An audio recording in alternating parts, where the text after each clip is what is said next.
sound effects of so many coughing vibrations throughout the audience, I can understand there is much purification taking place.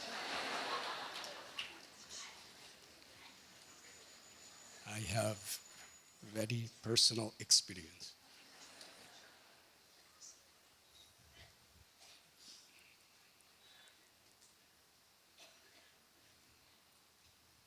One of the principles of going to a holy place of pilgrimage is tapasya. And the idea of tapasya is not just inflicting self-imposed sufferings upon ourselves. Because the way the world is, sufferings come anyway. Tapasya is to accept what is favorable for the purification of our hearts and to put aside what is unfavorable.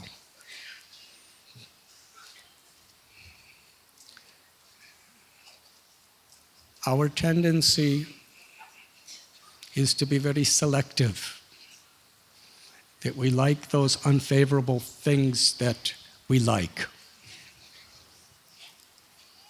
And we don't, anything that's unfavorable that we don't like, or let us say, sorry.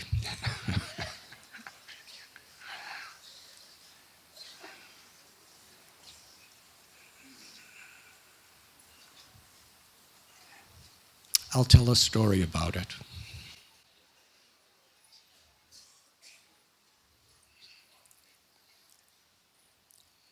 But we read about how purifying it is to go on a place of pilgrimage in a holy place. And we especially become purified by our attitude. Sometimes there's crowds, sometimes there's dust, sometimes there's disease, sometimes there's crowds, sometimes the mind is restless. But if we see this as an opportunity to be purified, we become purified. And that opportunity is in this situation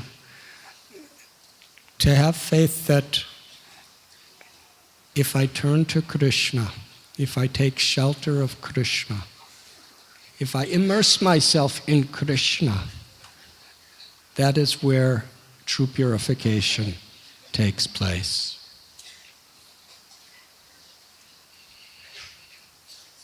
Tatena kampam susamikshimano.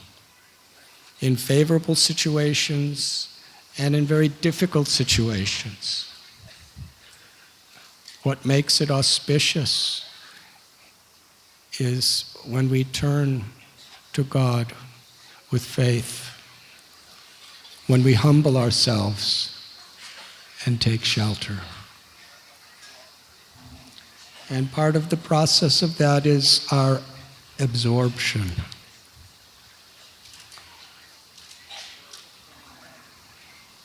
If you're sitting in a very pleasing place where everyone is so nice to you and everything you could possibly hope for materially is taking place, and you chant Krishna's names, it may be just with your lips and your mind. But if suddenly you're falling off a cliff and you see the ground coming closer and closer, if you chant Krishna's names, it will probably come from the core of your heart. Because necessity brings about the opportunity of deep absorption in taking shelter. When a little baby child has all his little toys and he's playing so sweetly, he's probably very much distracted by the toys. But if a big, giant monkey from Vrindavan jumps at him and shows his teeth and goes,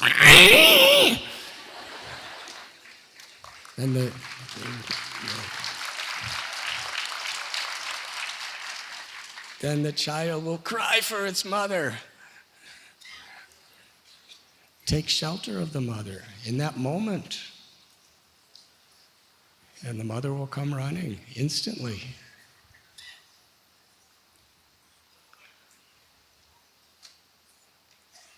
So when we come to Vrindavan and holy places, it's good practice for life.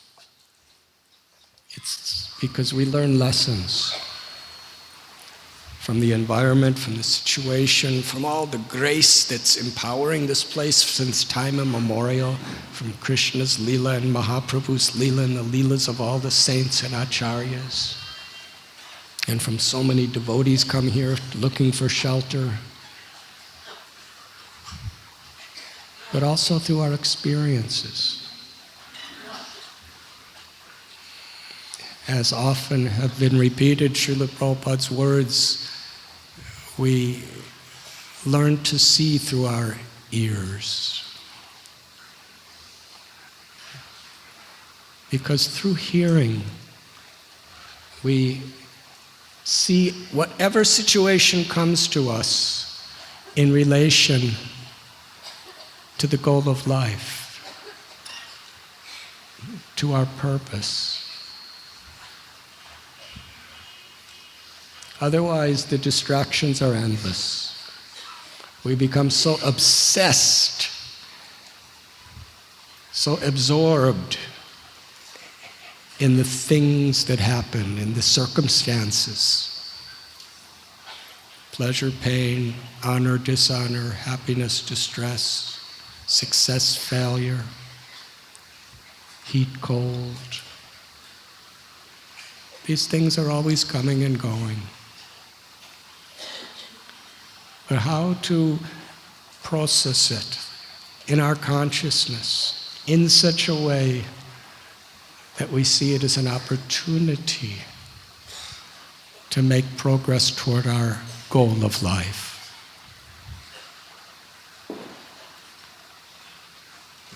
Satsang, sadhu sangam, association with devotees coming to Harikatha as we are tonight. One of its great blessings is it helps us to remember why we're here. Who am I? Who is God? What is my real purpose? What do I really want in my life? The flickering pleasures and pains? Or do we want a connection to our eternal soul? Do we want love of God, love for Krishna, the eternal reality of every person? Or do we want to just try to make an arrangement so that we're a little more comfortable today and tomorrow?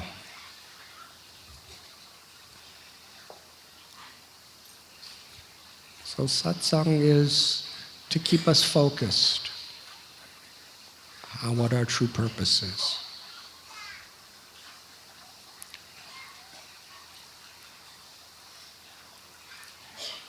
And then whatever may come in our life, we connect it for that purpose. We look for the opportunity so that it's favorable for that purpose.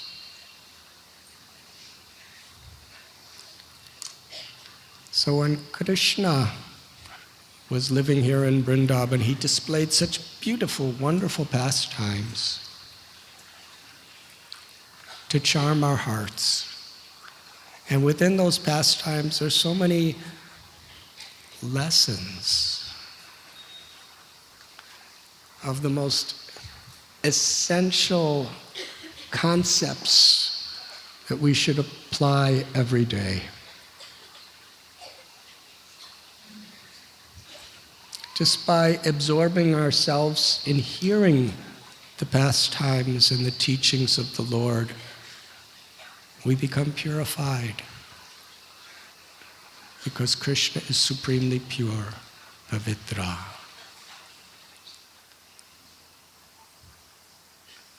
When Krishna went from the age of 5 to 6, he entered into his Poganda Lila. And at that time in Vrindavan, there was a wonderful festival where Krishna, Balarama, and their little friends of approximately the same age, they were given the care of the calves. I'm sorry, the cows. They were given care of the cows. And this festival was very special. It is called Gopastami. And in a few days here in Vrindavan, in fact, the day after the yatra is over is the day of Gopastami, where the Brajavasis throughout all Brajadham, they give special loving offerings to the cows to celebrate Krishna as a cowherd boy. Shukadeva Goswami tells in Srimad Bhagavatam, one day, or let us say one evening, when Krishna and Balarama were returning from the pastures with the cows, they were playing their flutes, and the dust from so many cows was going up in the air. And the Brajavasis, especially the Gopis, the younger Gopis, they were feeling so much separation from Krishna throughout the day. For them, their relation with Krishna was mostly from a little distance, receiving his glance, his smiles, hearing his very sweet, talkative words.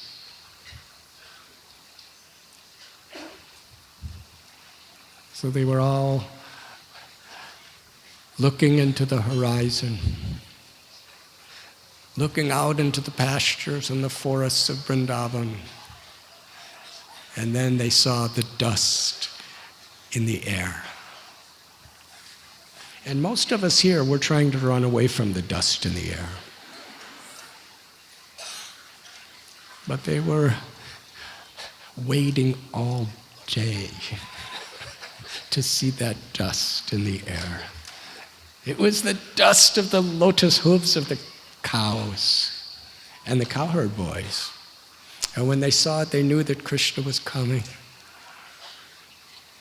Then they heard his flute and they heard buffalo horns. And not only was Krishna playing flute, but so many of his friends used to play flutes. And they were all singing. And in Vrindavan, it is described that all walking is dancing, and all talking is singing. Music. And then Krishna,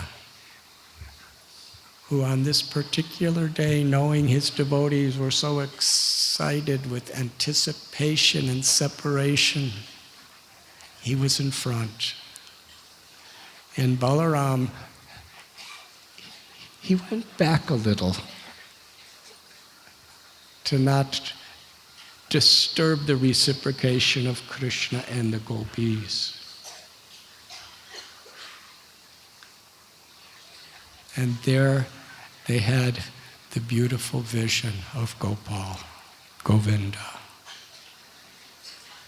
His wonderful hair, which circled his lotus-like, moon-like face.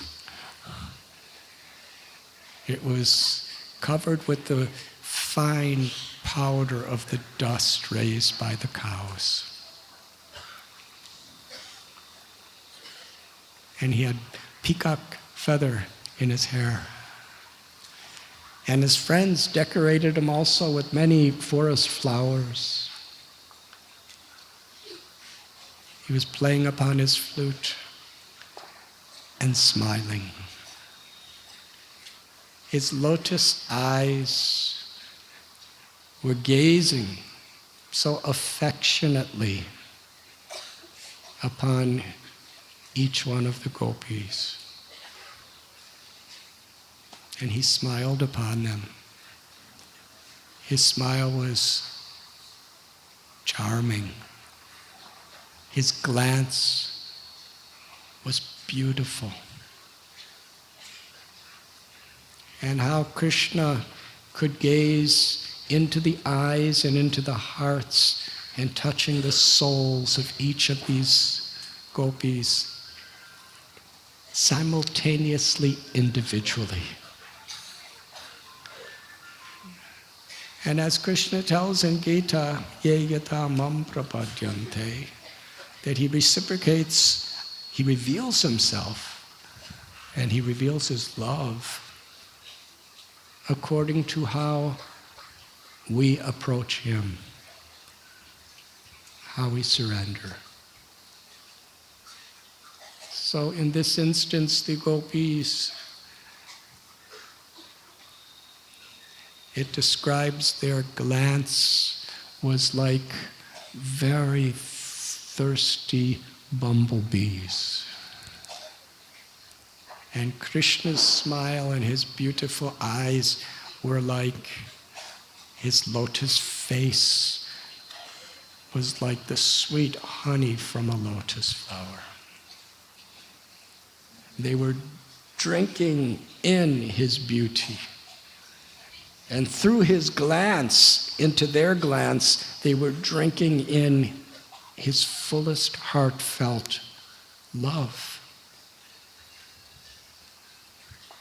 It pacified the long hours of the days of separation from him. Their eagerness, their anticipation, and their separation just completely opened their hearts and souls to receive Krishna's love. In this way, Krishna fully reciprocated. And within each other's hearts, just through these smiles and through these glances, they were fully embracing one another. And then Krishna looked away and looked toward his parents, and they brought him home along with Balarama, and they gave him bath, and they massaged him with oils, and they gave him wonderful food, and then put him to rest. And the next day, early in the morning, again they went out to serve the cows. In Vrindavan, there's a beautiful explanation of how Yashoda Mai, knowing that the cows were very big, very enthusiastic, and the forest for Krishna to be all day long, she gave a nice pair of shoes to Krishna. With her own loving hands, she made these shoes. And she said, Krishna, you wear these shoes when you go to the forest all day. And Krishna revealed his heart. He said, I'm a servant of the cows. How can I wear shoes unless you make perfect fitting shoes for each and every one of the cows? Now there were 900,000 cows. Each one has 4 feet, so you can do the mathematics. So Krishna went every day barefoot. And on this particular day, by Krishna's particular arrangement, Balaram did not go with him. And the day I'm speaking about, Shukadev Goswami tells, it was just before Krishna's 7th birthday. So it was in the summer. And the sun was quite blazing hot at times. And Krishna, along with his friends, herded the cows into the forest. And they played so many games. In one sense, they were taking care of the cows. In another sense, the Gopas, when they played so many games, we explained just a few of the unlimited pastimes they would have together. They were so absorbed in the play, the cows kind of took care of themselves. How did they take care of themselves? Just by Krishna's love. He was taking care of each and every one of them, so each cow is thinking Krishna is personally, intimately watching over me at all times. And the cowherd boys are thinking the same thing. That is Krishna's love. That is Vrindavan.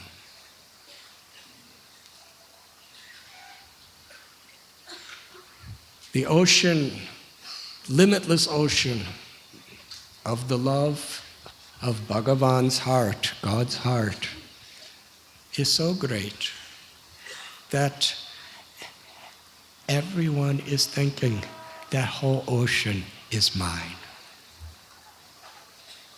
Every cow, every calf, every gopa, every gopi, every tree, every bird, every bee, everyone. Everyone is feeling Krishna's presence.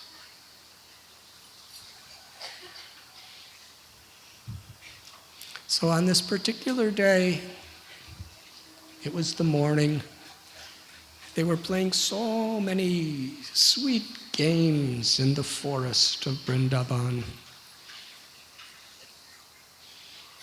And Krishna especially stayed in the forest a little extra long and in the pastures because he wanted the sun to rise and get hotter and hotter so that his friends would become very thirsty.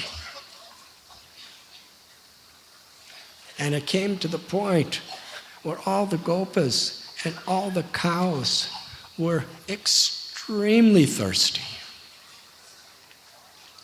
And Krishna brought them to a particular lake. In that lake lived Kalia. Now, usually the Gopas, we always see that they're taking prasad with Krishna, or that they are drinking with Krishna. They don't want to do anything before Krishna. They'll either put Krishna first, and if Krishna wants to put them first, they will all do it together. But on this day, by Krishna's own personal arrangement, they were so thirsty. They all rushed to this lake near the river Yamuna and drank. But they didn't even drink. The river was full of poison. Every cow and every cowherd boy, as soon as they touched the water to their lips, it never even reached their mouth. They fell to the ground dead, with no consciousness. Now, if some of them went first and others went second, the ones who saw the original ones die, they would have waited. They would have, what's happening here?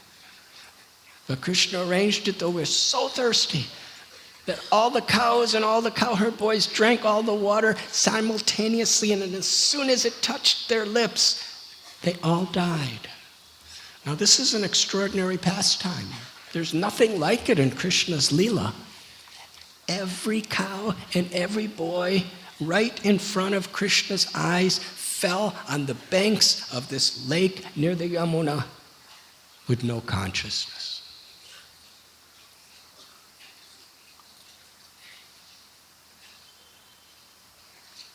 And when Krishna saw this, he glanced, his glance of compassion upon his devotees. And that glance was so full of his compassion that it brought them all back to life.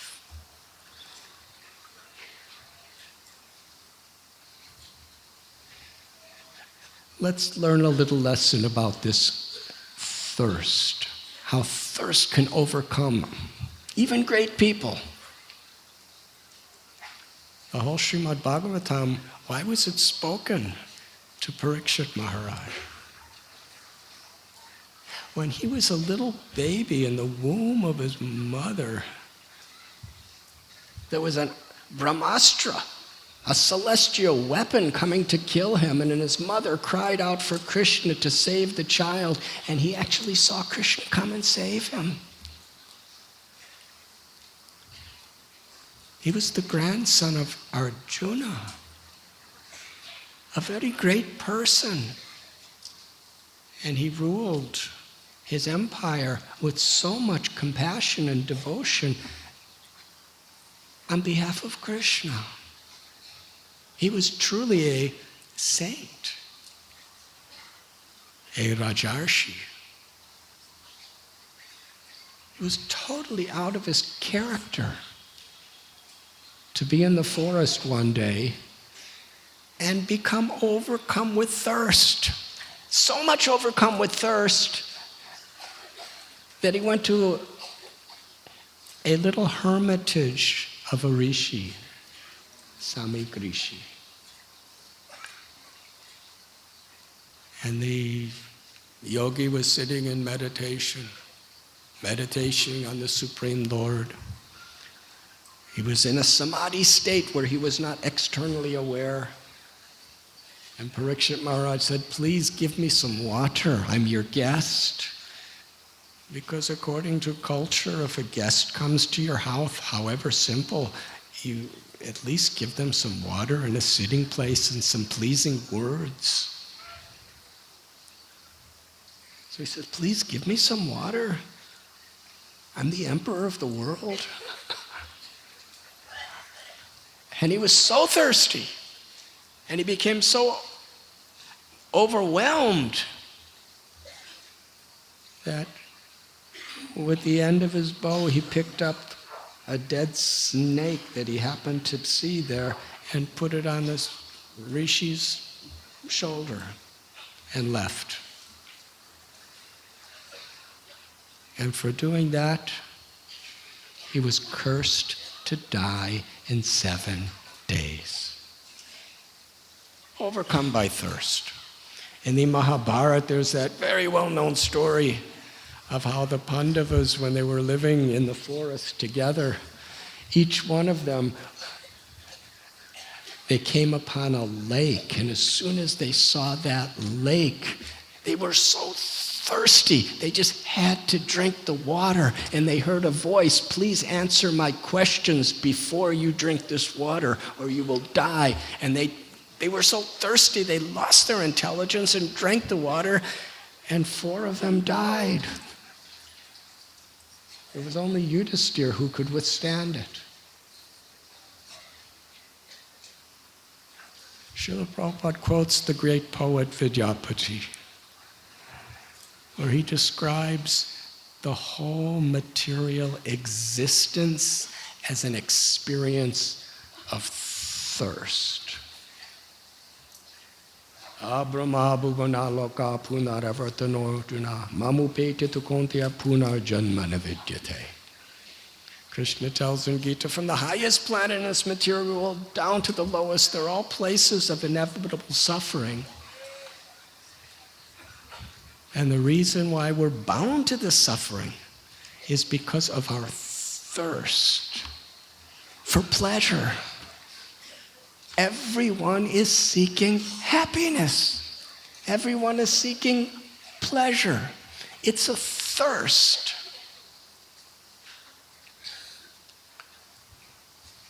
And this thirst, when it is complicated by the false ego, and we think I am this body and I am all the designations of this body, and whatever is in connection to this body is mine, then we try to quench this thirst through sense gratification. It may be gross, it may be subtle.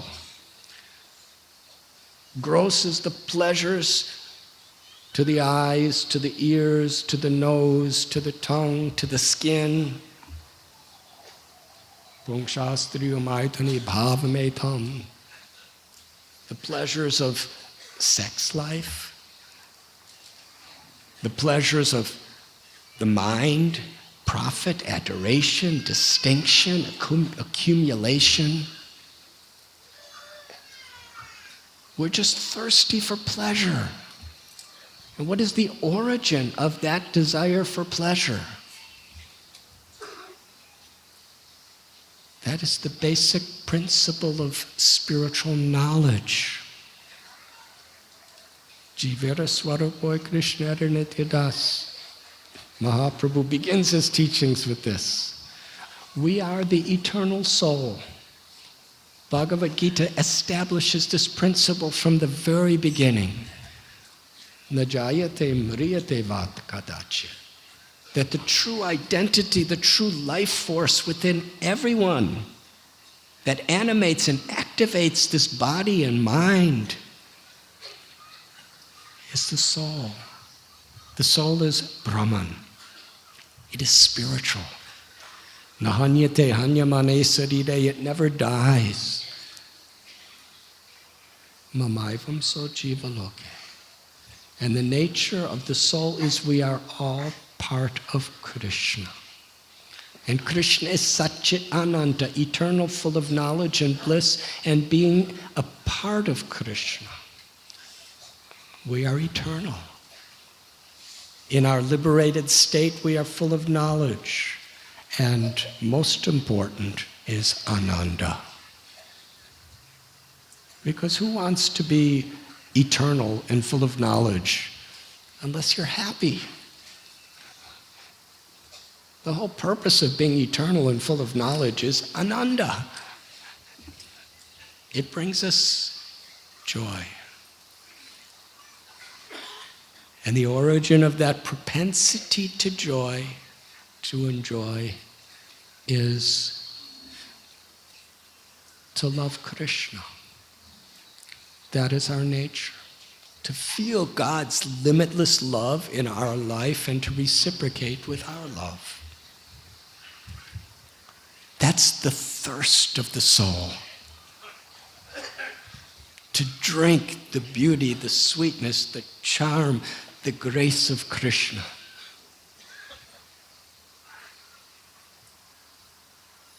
And to offer our body, our minds, our life, our everything to Krishna. Bhakti Vinod Thakur prays, Manaso deho geho jo kichumor, arpilum tu alpati nanda kishore. My body, my home, my family, my wealth, my everything belongs to you, Krishna.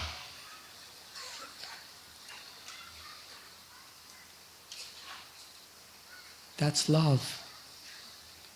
Ahoitakiya pratihata savai ponsod paro dharmo yato bhaktir hokshicha. This most important verse from Srimad Bhagavatam tells that in order to completely satisfy our true self, we must love without motivation and without interrupted. Unconditional love. That is what we are all thirsting for. But forgetful of that, we're trying to quench our thirst in so many ways. And every time we try to quench our thirst in any way that is misdirected from our true dharma,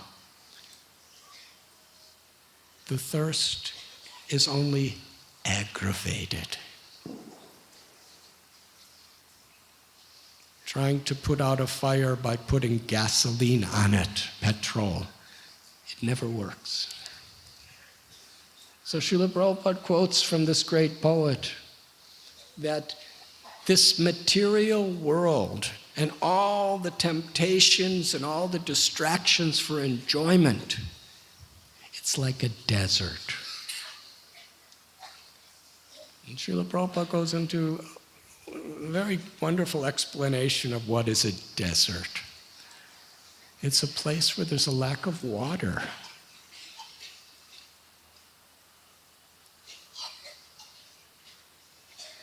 And when you're in the desert, in order for things to grow, it needs a large, large volume of water.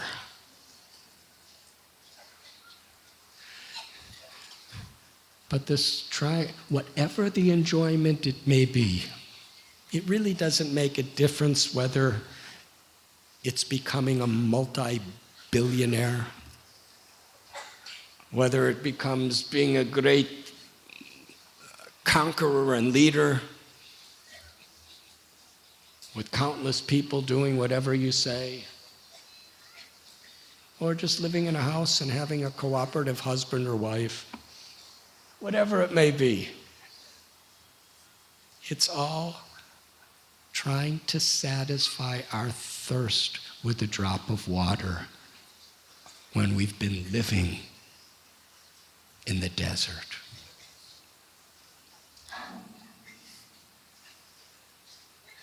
So this idea of thirst is very important. The analogy of Parikshit Maharaj, the analogy of the Pandavas, and here the analogy of Krishna's own personal associates, his little cowherd boyfriends. They're all bewildered because of this strong pushing of thirst. And it's something we could all relate to. I think everyone here has been in a situation where we are just so thirsty. Nothing else matters. If you're really, seriously thirsty and your mouth is parched and it practically feels like your whole body is parched and your mind is parched, you just have to have water. And if somebody gives you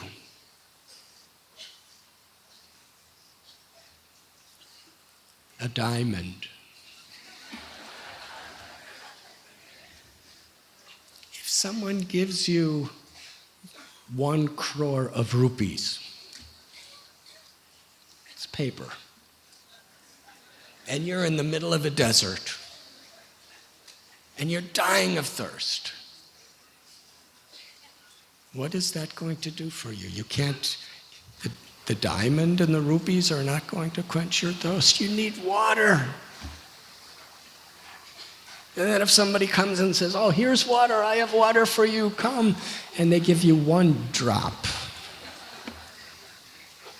it only aggravates your thirst.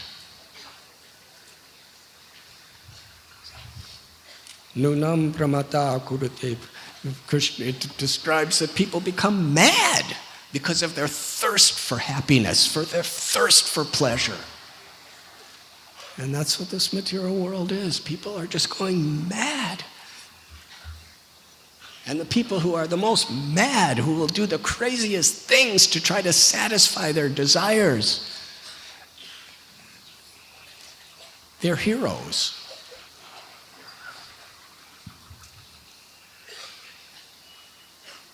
In a spiritual society, a hero is one who doesn't need those things. Why? Because they're satisfied within. They're satisfied in bhakti, in the loving service of the Lord, and they're finding the limitless nourishment of Krishna's grace within themselves. And on this path of devotional service, little by little, we start tasting that.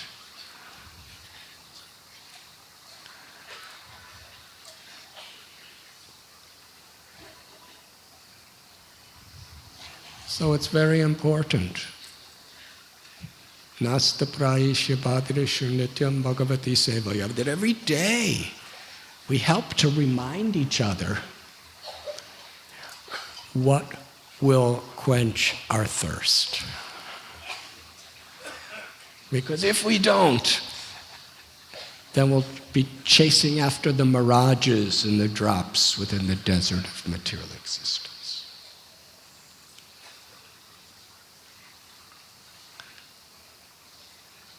So the Gopas, they were all laying on the banks of this lake, lifeless. And among the acharyas, they have various wonderful explanations of this. One is that Krishna, who's appearing like a loving friend of all these boys, he had so much love and so much compassionate feelings toward them that he expanded himself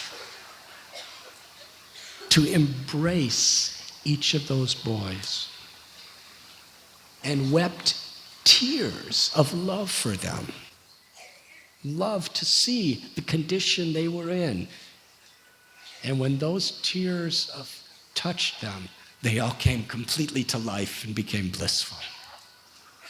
So the water of Kalia's lake killed them, and then the water of the touch of the tears of Lord Govinda brought them back to life. And the most common understanding which is spoken in Srimad Bhagavatam is Krishna simply glanced upon them. Krishna's glance was like a shower, a nectar shower of grace. And he glanced upon every cow and every boy. And that nectar awakened them. And in a similar way, really there's no death. Death is forgetfulness. Because the soul is eternal.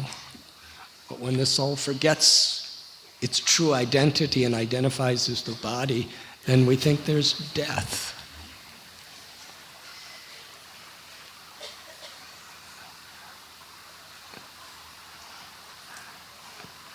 So when we forget our relationship with Krishna, when we forget our eternal, immortal nature, we're more or less spiritually asleep, which is like death.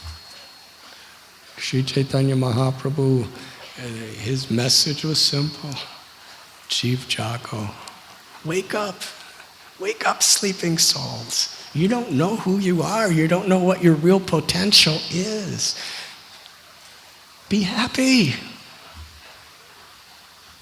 Srila Prabhupada told us to chant and be happy, because happiness is our nature. We're all looking for happiness.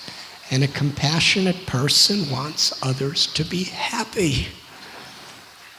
But true happiness. So in our spiritually unconscious condition, when the glance of Krishna's grace comes upon us, it awakens us. And this is the very principle of bhakti, that it is only the grace of Krishna that awakens us to our true blissful nature. Otherwise, we remain unconscious to who we really are and what we really want.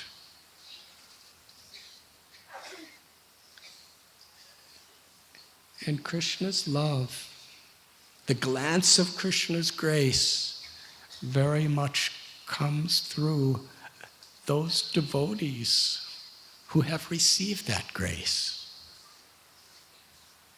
In fact, Krishna gives his mercy more through his own devotees than he does directly within the world we live.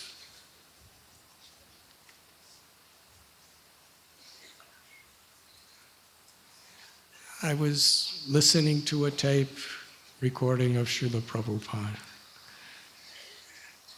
and he was explaining here in Vrindavan, it was a Srimad Bhagavatam class at Krishna Balarama temple. The nature of a devotee is they want others to be happy. And he spoke from the Srimad Bhagavatam how Draupadi, her 5 children were killed by Ashwatthama. And Arjuna caught Ashwatthama. And Bhima wanted to kill him because Bhima's a warrior and a kshatriya and he wanted justice to be done. Draupadi, she said, release him. Prabhupada's telling this story with much emotion. He said, because Draupadi lost her 5 sons. And Draupadi understood that Ashwatthama's mother only had 1 son. Draupadi knew what it was like to lose all her children. She could not bear Ashwatthama's mother feeling the same suffering as herself. And Srila Prabhupada gave this example, para dukkha dukhi, that this is the nature of a devotee. The more we actually connect with Krishna and feel the happiness of Krishna, the more other people's suffering becomes our suffering and other people's happiness is our happiness. To really care. Yesterday was Srila Prabhupada's disappearance day. We heard many offerings in the morning and in the evening by so many devotees who directly or indirectly had association of Srila Prabhupada. And the majority of the stories that are forever imprinted in these devotees' hearts was Prabhupada's compassion. How Prabhupada cared so much. And how that care transformed their lives. We heard about the nature of Srila Prabhupada's forgiveness. Inconceivable. We heard about Srila Prabhupada's anger. How even his anger, which could become like a thunderbolt, was only because he cared so much. to give the right impression on people's minds of how to actually progress in Krishna consciousness.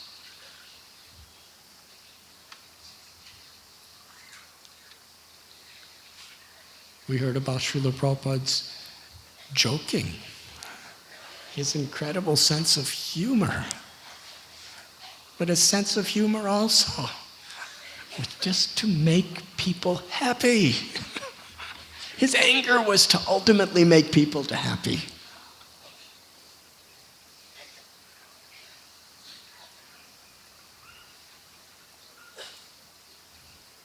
Krishna's merciful, loving glance, the glance of his compassion, Karuna Sindhu. In this desert of material existence, the little drops of, accumulation of some money or some bodily or physical or mental satisfaction will never satisfy us. They only aggravate us in the course of time.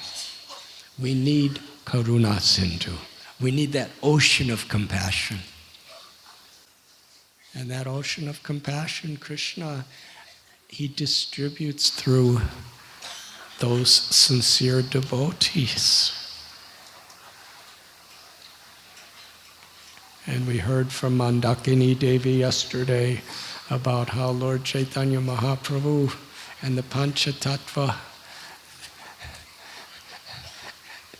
they were tasting the sweet fruits of love of God and distributing. And Sri Chaitanya Mahaprabhu, when he went to Varanasi, he said, I am a gardener and I have all these fruits of prema bhakti and I want to give them out, but nobody wants them. I'll give them practically for free.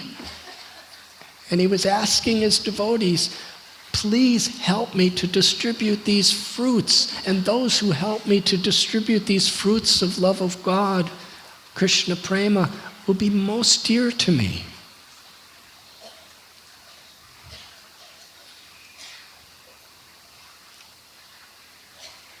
From those words we can understand how dear Srila Prabhupada is to Lord Chaitanya Mahaprabhu.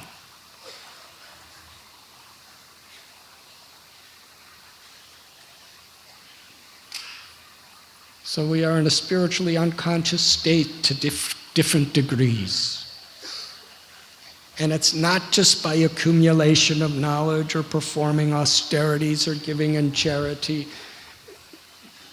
that we will come back to consciousness. It's only by Krishna's grace. And our seva, our sadhana, if it's done properly with the right disposition as the servant of the servant of the servant, Krishna's pleased. And when Krishna's pleased, he casts his glance upon us and his grace comes through Srila Prabhupada and his devotees. So the Gopas came back to consciousness. And then Krishna, in a very playful mood, he dealt with the most horrible apparent situation. I'll begin today's class now. This lake, deep within it, the serpent Kalia resided. Gallia was an enormous snake. He had 101 primary heads and 1,000 other hoods. And in his body was so much deadly poison that just his breathing was deadly.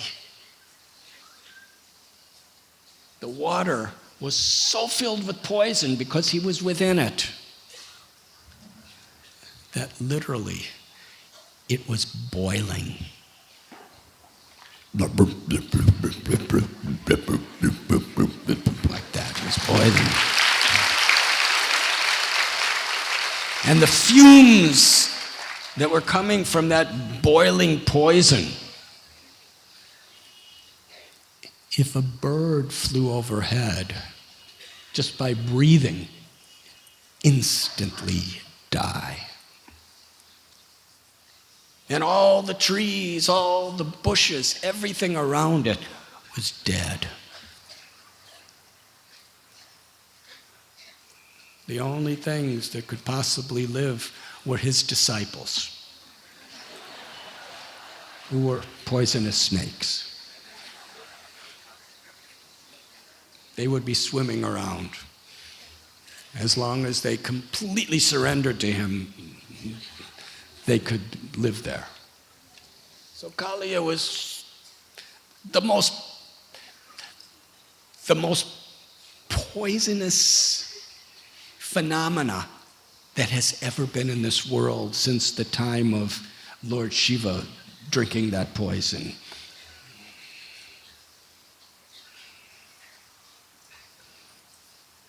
And here, the water was black,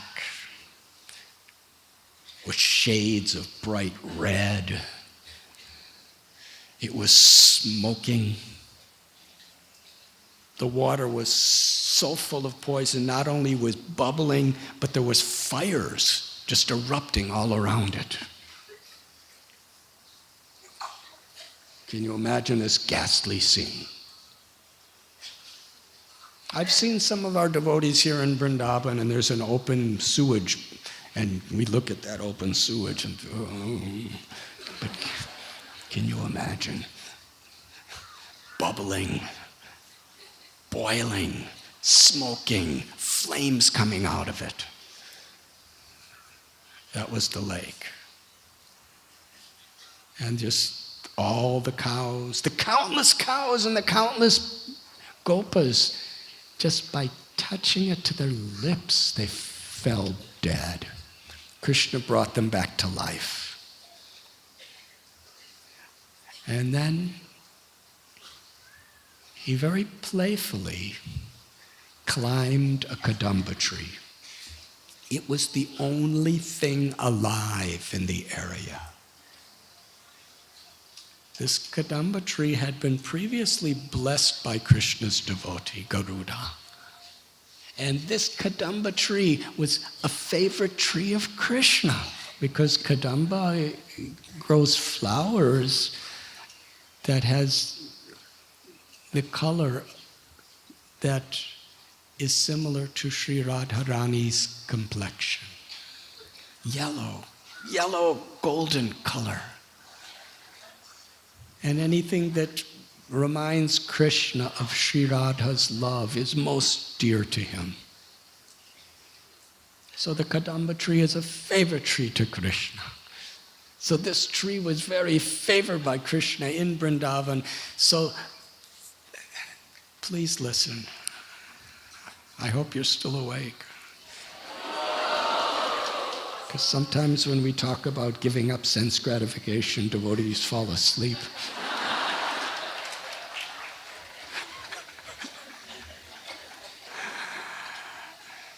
Or they start thinking of sense gratification.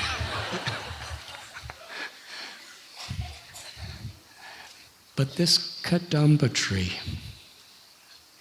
was so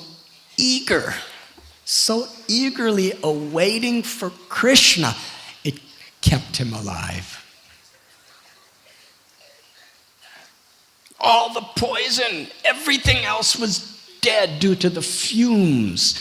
And what to speak of the fumes, the vapors, and because it was boiling, there was water sprinkling everywhere. Nothing could live. But this kadamba tree was so much eagerly anticipating and waiting for Krishna to come to climb him that he stayed. That kept him alive through all the various pollutions and difficulties around. And we read the analogy of a lotus flower. Sometimes it grows in even a very muddy, polluted pond, and the leaf and the flower remains spotless and pure. So when this Kadamba tree is teaching us, when we're eagerly anticipating the opportunity to offer service to Krishna and please Krishna, that could protect us from all the different polluting circumstances that may come in our life. Srila Prabhupada emphasized so much the eagerness to serve, the anticipation for the opportunity to please our gurus and Krishna and the Vaishnavas. So that Kadamba tree was standing so tall, full of Kadamba flowers and Kadamba leaves, waiting for Krishna, and Krishna climbed to the very top of the tree. And he took off his shawl and tied it around his waist and tightened it. And he raised up his golden lower cloth.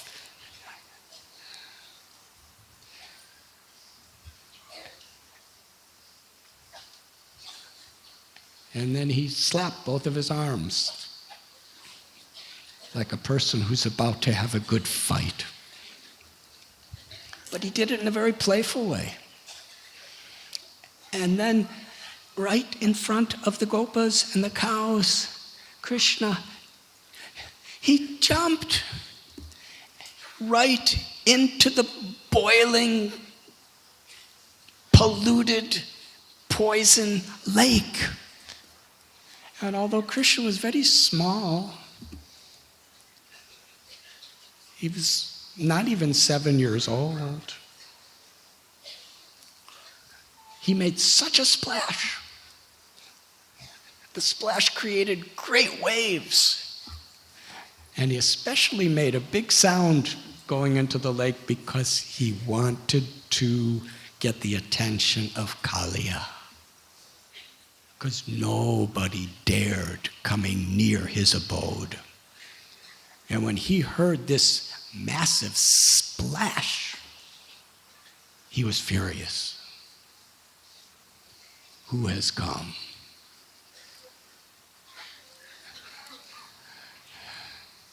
No special effects from Hollywood or Bollywood could ever capture the suspense of this scene. Suddenly, this gigantic serpent with hoods emerged from the black, bubbling water. His eyes were red with anger. Flames were pouring out of his mouth and his nostrils. And he looked around to see who has caused this commotion. And there was Gopal. And Gopal was laughing and smiling and swimming. He's just swimming and splashing, just like a little boy. Like a little boy who just learned how to swim. He's just like... And when Callias saw Krishna, his beautiful complexion like a monsoon rain cloud and his lovely lotus-like eyes and his curling hair and his smiling lips, which were red like bimbit fruit, and he was just so sweet and he was so happy. And Kalia looked at him and he saw the limitless beauty, sweetness, and charm of Krishna. But yet he was approaching Krishna in such an envious, arrogant way that the beauty of Krishna only made him more envious.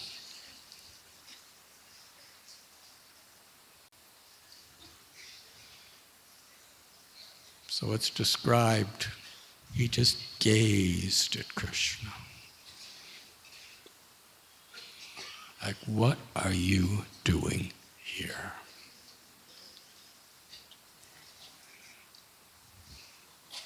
Such a monster, with such unbearable anger. He was looking at Krishna, wrath. And Krishna was just smiling and laughing.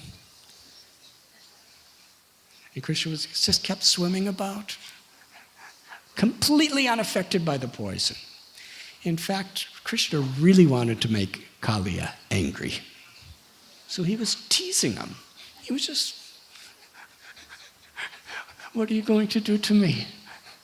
You think I care about this poison water?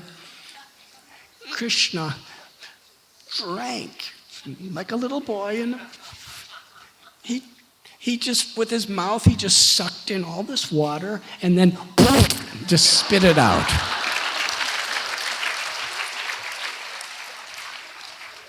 Kaali, you think this water is, do you think I'm afraid? Spit it out. And Kalia got more and more. It was an insult. And suddenly, do you know what that means?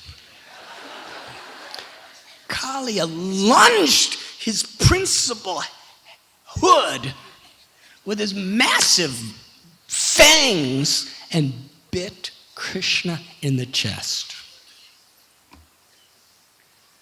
Then wrapped himself around Krishna's body. Krishna's a little tiny boy, and Kali was a massive serpent. And Kalia's body was so strong. He had Krishna totally wrapped up so that the only thing that could be seen was Krishna's face. And Krishna's eyes were closed. And Kalia was squeezing him. Krishna looked like he was dead. He showed no symptoms of life. The cowherd boys, they were screaming. They couldn't bear to see this. And the cows, and there was some cowherd men, elderly, who were also in the area. They heard the screaming and they came. And they gazed at Krishna in the coils of this enormous, monstrous snake in the middle of a bubbling, boiling lake of poison. And Krishna appeared lifeless. The boys cried. They cried.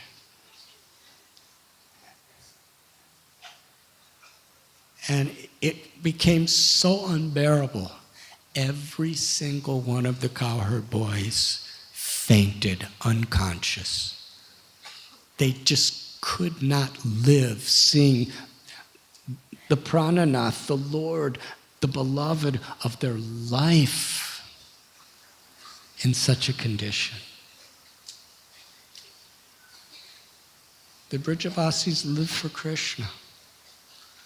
How could they live when they see Krishna apparently dead in the coils of a serpent? So they laid unconscious. And the cows were weeping and crying, and the peacocks and the parrots and the monkeys and the bees and all the animals of the forest that were around, they all came, and when they saw Krishna in that state, in their own voices, they were all crying, helplessly. It was millions of times worse than any pain or death to their hearts.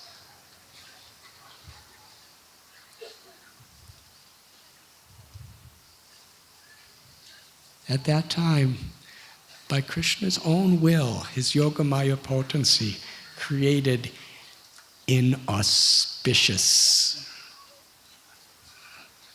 conditions in the atmosphere, on the land, in the air, and in the bodies. In the land, there was earthquakes, and jackals started howling at the sun. In the sky, there were meteors falling. And the sun, because as we were saying, it was the middle of the summer, and it was around noontime, the sun looked dark. And people's bodies, men on the left side, women on the right side, were throbbing and trembling uncontrollably. And why did Krishna produce these inauspicious signs?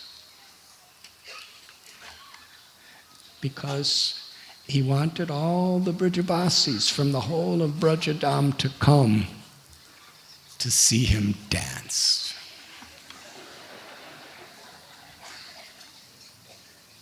So Nanda Maharaj and Yashoda back at their homes, when they saw all these inauspicious apparent situations,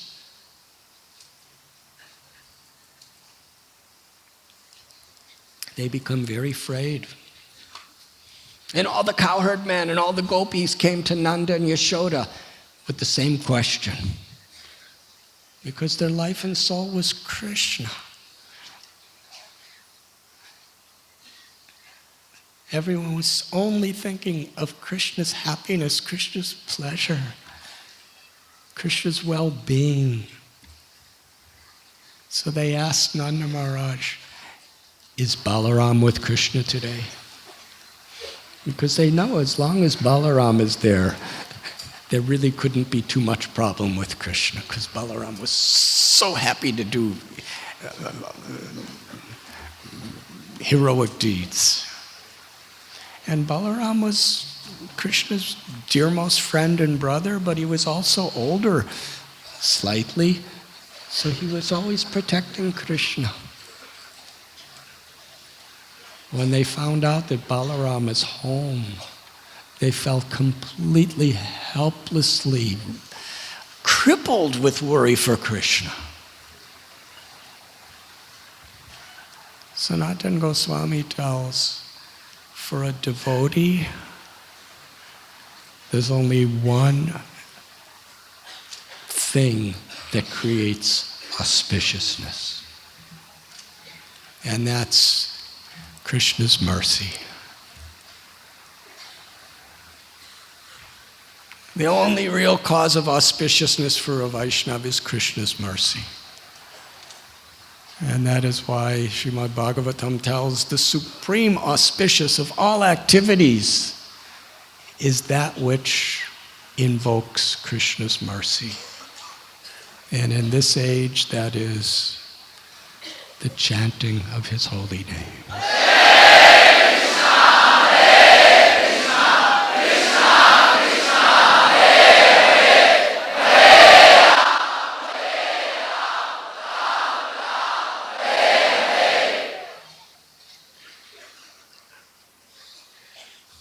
They were so much worried. And everything just seemed to be becoming more and more dangerous. Where is Krishna?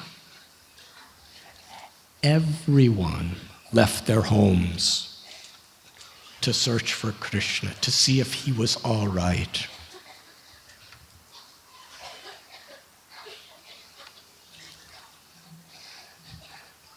The only way to find Krishna was his footprints. So they began to search for Krishna's little footprints. And Vrindavan was such a place that everyone loved Krishna and honored his footprints so much. It was the ornament of Braj Bhumi was Krishna's footprints. So no cow, no cowherd boy, no deer, no peacock, not even the monkeys. Nobody would ever step on Krishna's footprints. It was Krishna's grace. So they were following the little footprints.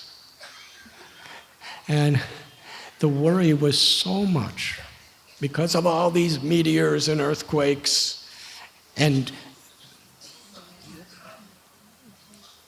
something was happening in their hearts that made them so worried that Krishna might. The only reason we could be feeling this way is Krishna is either in danger or is dead. That's what everyone was feeling. Krishna awakened that thought in them. And everyone left their homes.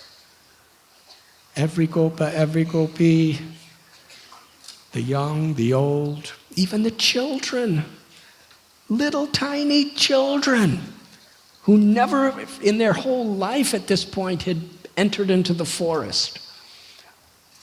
Whether they were running, whether they were crawling, or if they couldn't even crawl, their mother was taking them with them. Nobody stayed behind. Everybody was weeping, following the little footprints of Krishna. And Krishna made it so exciting. They'd follow his footprints, and then they'd come to a grassy area where there was no footprints. And they're searching frantically. Everybody's looking, trying to... And if anybody saw a footprint, they'd tell everybody else, I found one, I found one. They're looking, nobody could find any footprints. There's grass or there's rocks. And then they'd find a little footprint in the dust. You see, you're all coughing because of the dust, but they were looking for the dust because that's where Krishna's footprints could be seen. And they went deeper and deeper into the forest, through the pasture grounds. And our beloved acharyas tell that Nanda Maharaj, Yashoda, the Gopas, the Gopis, the young ones, the old ones, everyone, they're searching. And how are they searching? They were in such a state of consciousness that they'd fall down unconscious, they'd get back up. So worried for Krishna. It took a long time. And plus, Krishna specially made it dramatic. Because that day he didn't just take his friends there to the Yamuna's lake. He took his friends in all different directions, in all different forests, and played so many games, so they were going all over the place trying to find Krishna. And finally, after a long time of this frantic, dramatic search, they came to the lake, Kalia. And there, what did they see? The first thing that Nanda and Yashoda and all of the Gopas and Gopis saw was all the cowherd boys unconscious. Some of them, the only state of consciousness they had was they were just crying. And they saw the animals crying. And sometimes a little Gopa would come up to consciousness, cry, and fall unconscious again. That's what they see. Why? And then they looked in the lake, and they saw this bubbling, dark, thick poison. And in the center of that, there's a horrible monster of a many-hooded serpent. And in its enormous coils, they could see little Krishna's face with his eyes closed.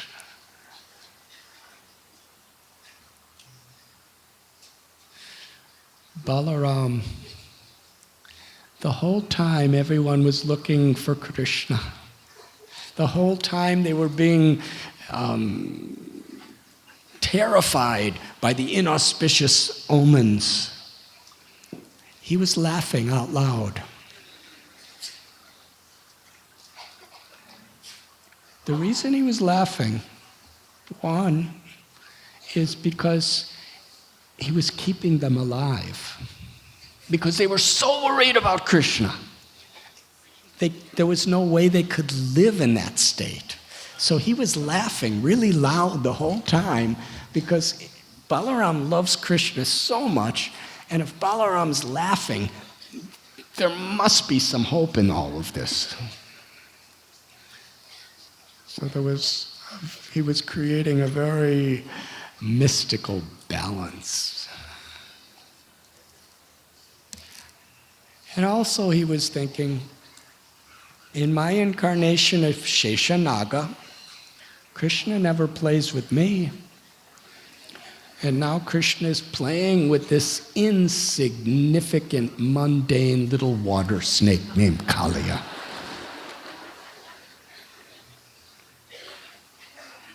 Balaram understood the supreme power of Krishna and understood the mind of Krishna. So he was laughing.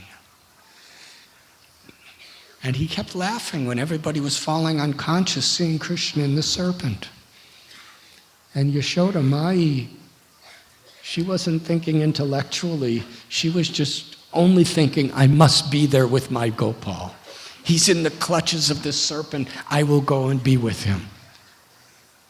And she rushed to enter into the water. And the other elderly gopis who were suffering as much as her, because all the elderly gopis loved Krishna just like Yashoda Mai loved Krishna. They held Yashoda back. She was struggling. She didn't think whether the water's poison or not poison. It didn't make any difference to her. She just had to be there with Krishna for him. They were holding her back. And they were weeping, crying, tears. And Yashoda Mai would fall unconscious and try to get back in the water, and they'd hold her back. And the only way they could pacify her was singing Krishna's pastimes. That Krishna will be all right. Putana. They'd sing the story of how Krishna was taken away by Putana, and still he was saved. And then he was taken away, and then the great Sakatasura, the cart, fell, and Krishna was saved. And Trinavarta, that great whirlwind picked up Krishna, and Krishna was saved. And the Arjuna trees fell on both sides, and Krishna was saved. And there was Bakasura and there was Vatsasura so many times. Krishna always gets saved. Yashoda Mai, have no fear. Krishna will be all right. He will be saved. And they'd be singing these things, and it would just be enough to keep Yashoda Mai alive and out of the water. And while they were singing this, they were weeping and crying. And even the gopis, they'd be singing it, but then they could not bear seeing Krishna, and they'd fall unconscious, and they had to keep taking turns to keep each other out of the water. And in this way, the elderly gopis, they were all trying to save each other by chanting Krishna's pastimes. And the Gopas, Nanda Maharaj, Upananda, Abhinanda, Sunanda, Nandana, they all wanted to just rush in the water. But Balaram, he expanded himself for every single cowherd man and stood in front of them and forcibly stopped them from going in the water.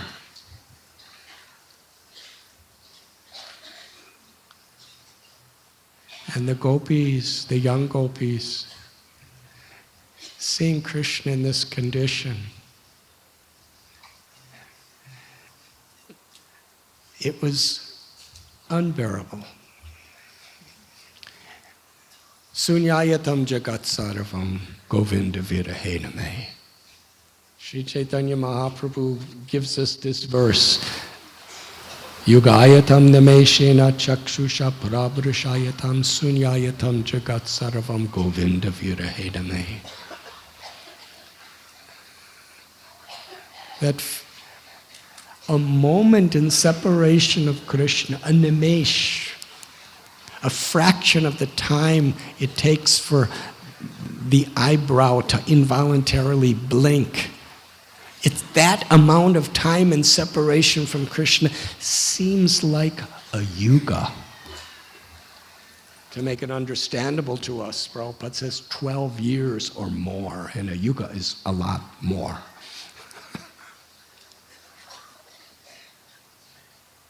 Bereft of the vision of Govinda, the whole world is a dreary void. Sri Radharani and the Braja Gopis, they had given their life to Krishna. Their body, their minds, their souls, everything belonged to Krishna. Everything was the pleasure of Krishna. Just the night before, Krishna was glancing upon them. Krishna was smiling upon them. Krishna was speaking sweet words that was charming their hearts. They had given their hearts, their lives, their everything only for Krishna. Krishna was their life.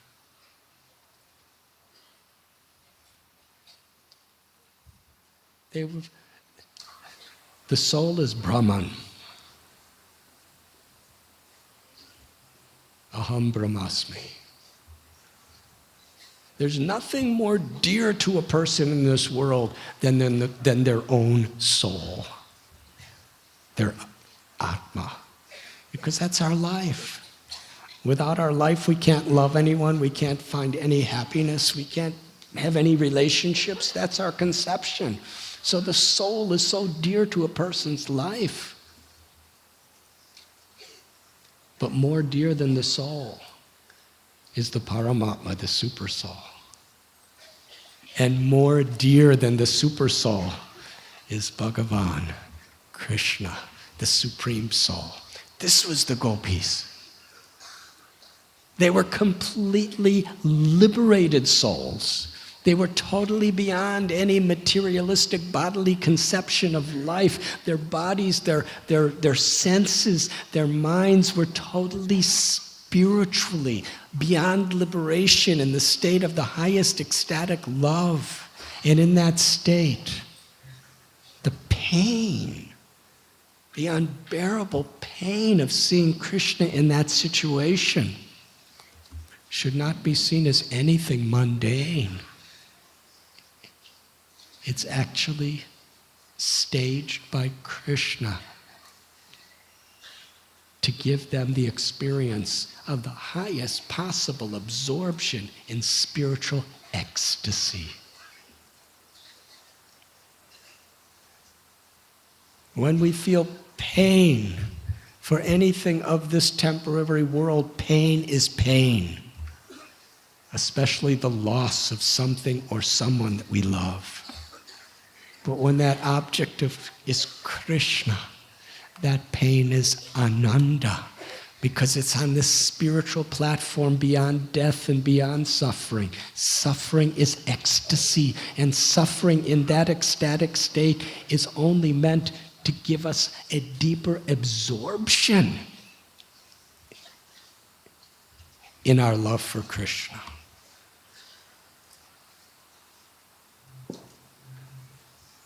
The Gopis, how did they stay alive? Only by Krishna's mercy. They were seeing him apparently dead, lifeless, in the coils of Kalia.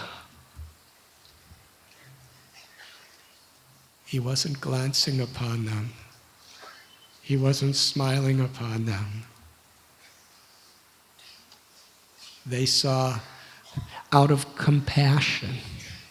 They weren't just thinking of themselves. They understood Krishna's Priyatama. He's the supreme beloved of everyone. He's the soul of the universe. He's the soul of all living beings. If Krishna's dead, everything and everyone in the entire universe is going to suffer and die. They were feeling total compassion for all living beings by seeing Krishna in this state. Because Krishna is the heart, the root of everything that exists. If you kill the root of a tree, every part of the tree is dead. That is their realization. As they looked upon Krishna and uncontrollably cried and cried and cried.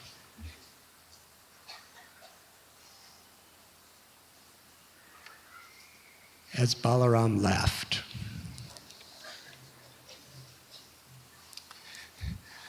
The cows, the calves, the animals, the babies, the elder gopis and gopas, the younger ones, everyone was falling unconscious, coming back to consciousness, weeping.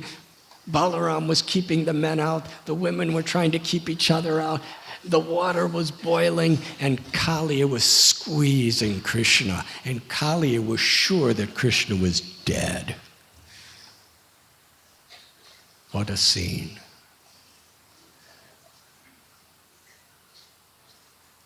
Krishna staged it all.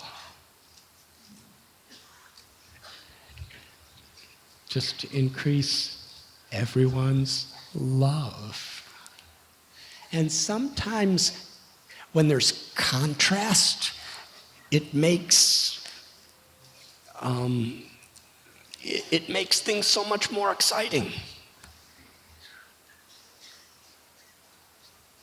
Just like if you're really hungry, then when you get a nice feast that Gauranga Prabhu and his team makes, then you enjoy it even more.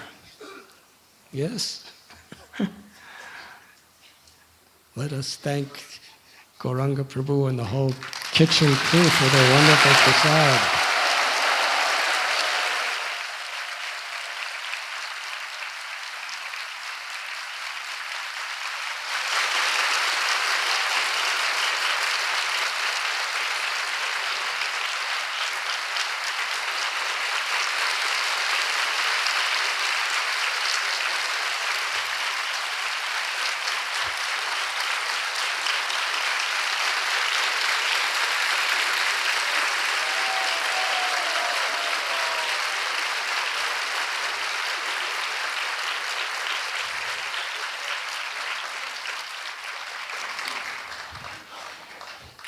Whatever I said in the lecture today was only preparing for that moment. And let us thank Sanat Kumar Prabhu and Baladev Prabhu and the whole team for organizing this whole yatra.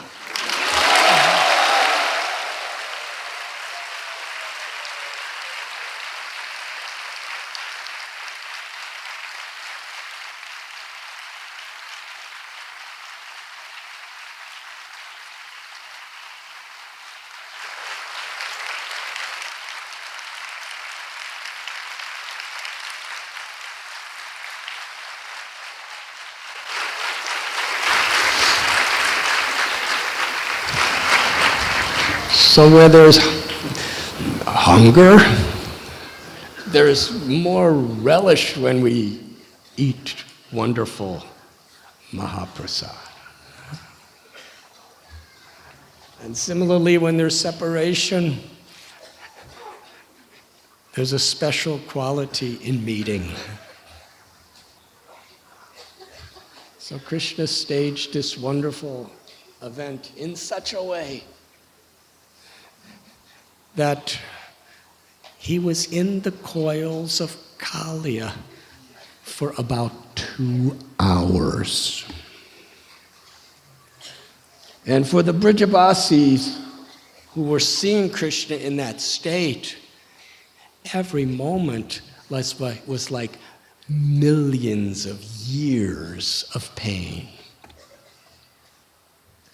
The pain of ecstatic love for Krishna. So it came to the point where they were suffering so piteously.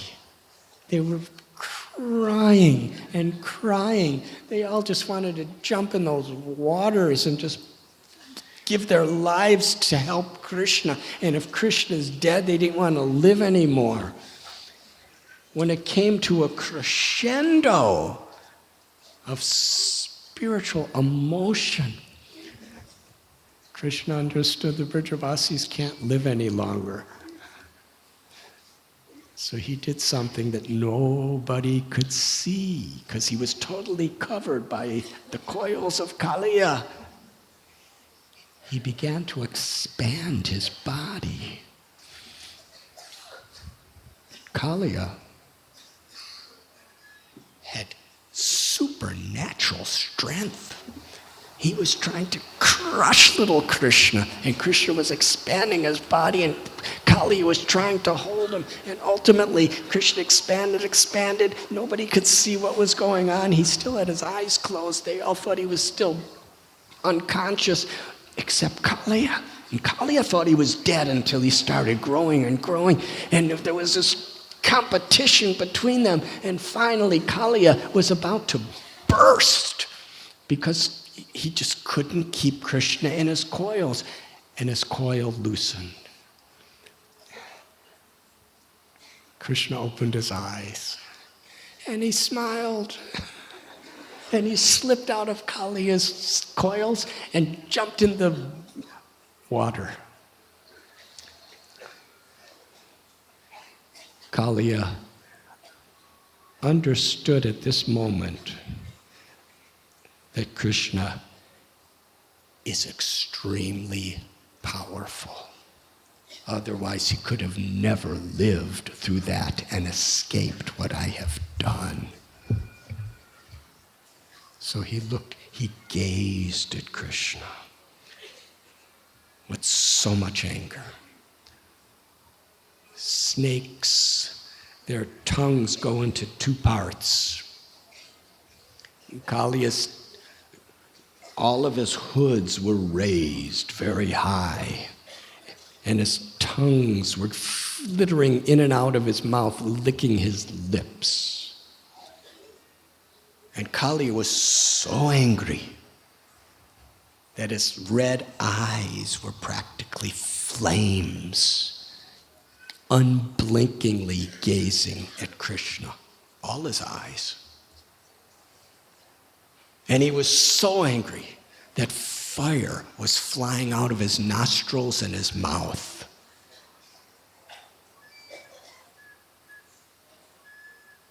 He just gazed at Krishna. And Krishna was swimming around again. But as Krishna was swimming, with unblinking eyes, he was gazing at Kalia's eyes. It was eye to eye. Kalia flung at Krishna to bite him again. And Krishna he was in the water, half submerged, swimming. But he was swimming so fast that when Kalia, Krishna just went, and Kalia just missed him by a hair.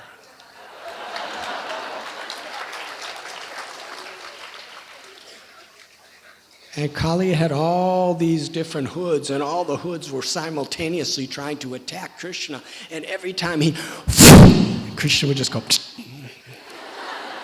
and he'd just miss him. And Krishna was going in circles, and Kalia kept attacking and attacking and attacking, and Krishna was going in all directions, and Kalia just couldn't bite him.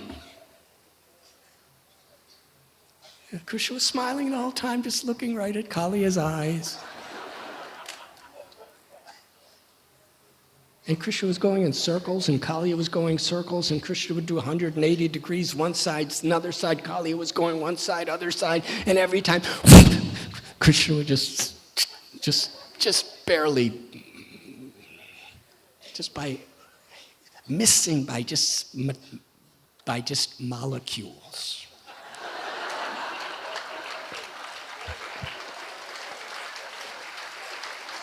And Kalia was becoming more and more angry, and Krishna was looking at him and smiling and saying, he was pointing to different parts of his body. Try to bite me here. Here, bite me on the chest, bite me on the arm, bite me on the cheek. He wasn't saying anything, he was just pointing, like, come and get me. And this was making Kalia really ferocious, and the poor Brijabasis, they're watching this.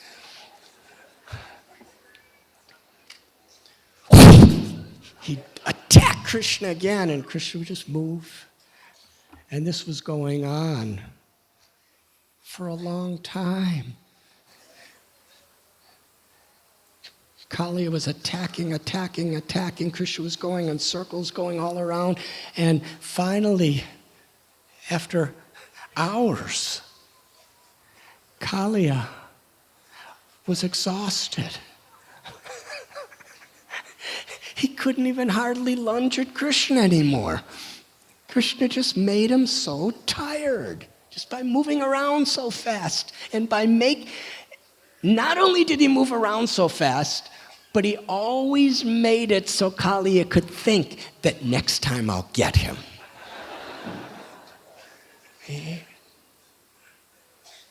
And Krishna looked so vulnerable. And the Brijabasis were watching this. They were horrified. Except for Balarama.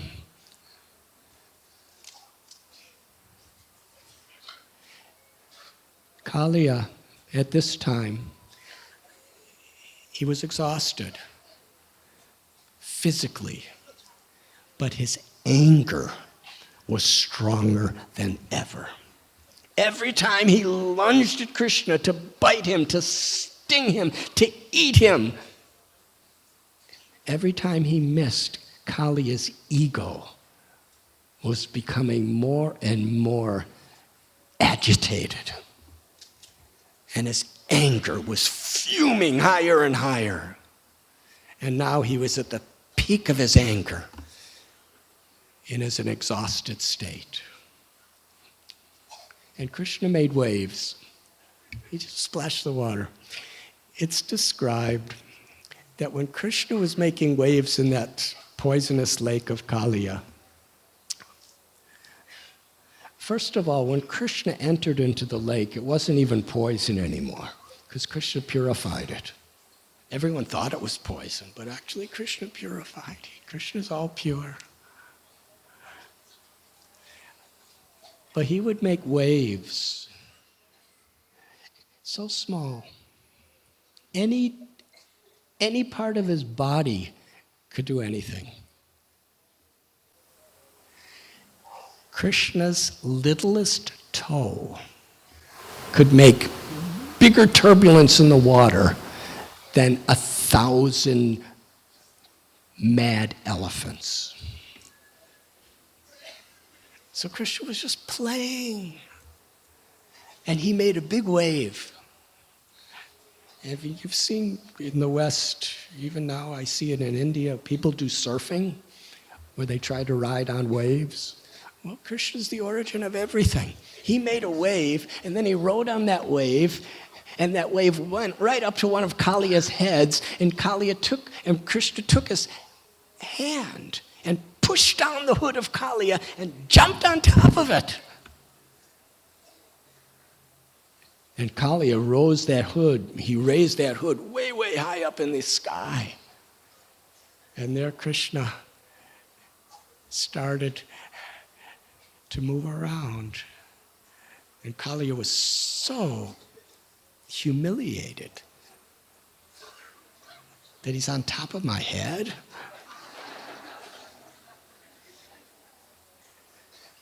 And with 1,000 hoods, he was trying to attack Krishna on one hood. And Krishna would just move around. And as he was moving around, gradually, it became a dance. And Krishna started dancing.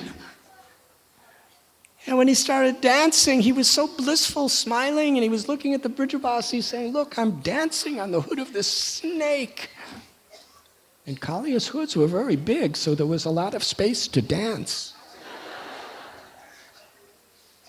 And when he started dancing, the demigods who feared Kalia, they wanted to participate because nothing like this has ever happened.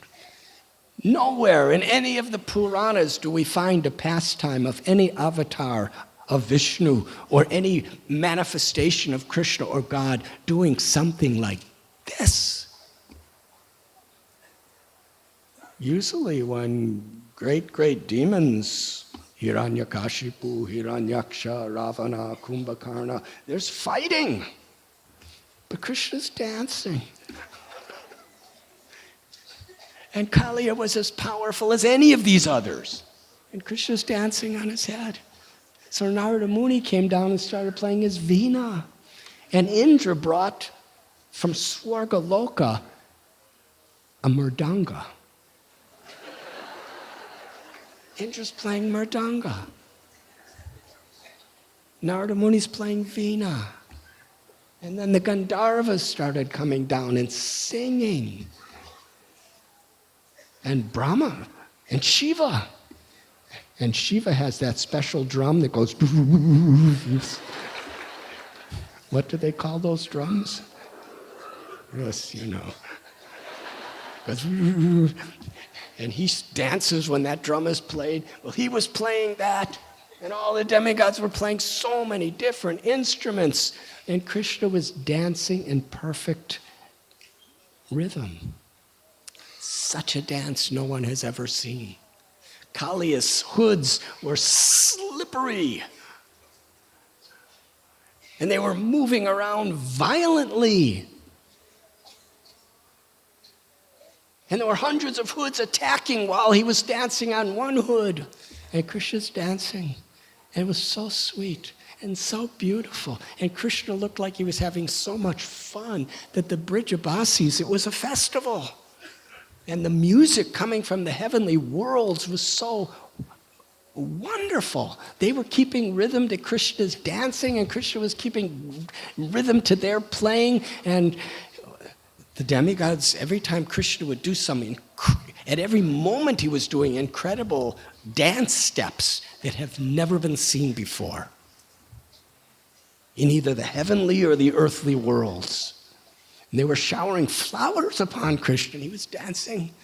And the Kaura boys, they became really happy because they saw Krishna so happy.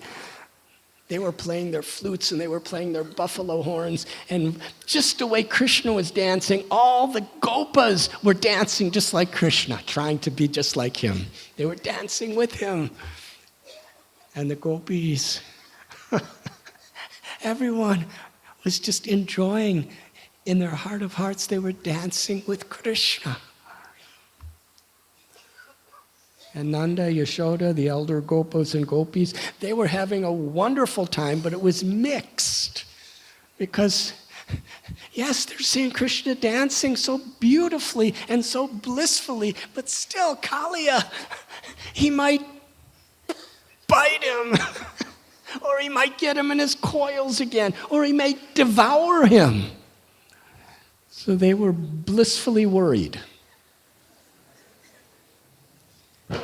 This went on for many hours. Krishna danced.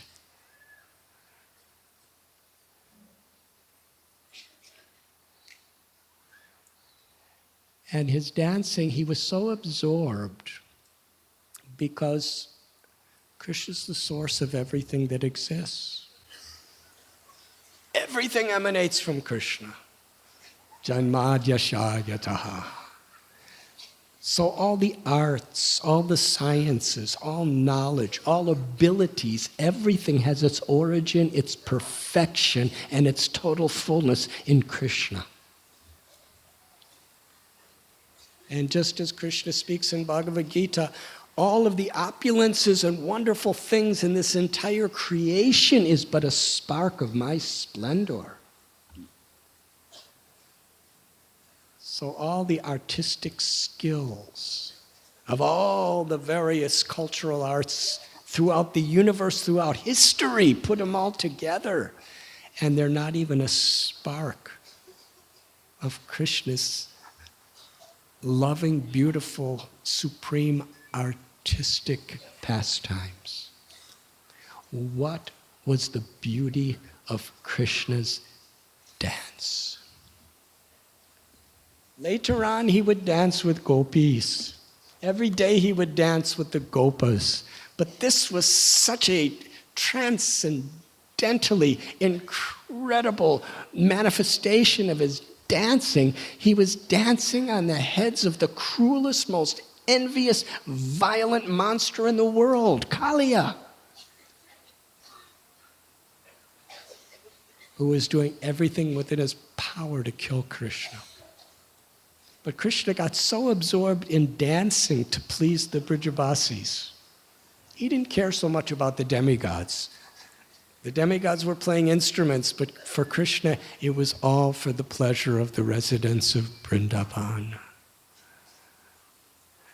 And as Krishna would dance, everything was so perfect.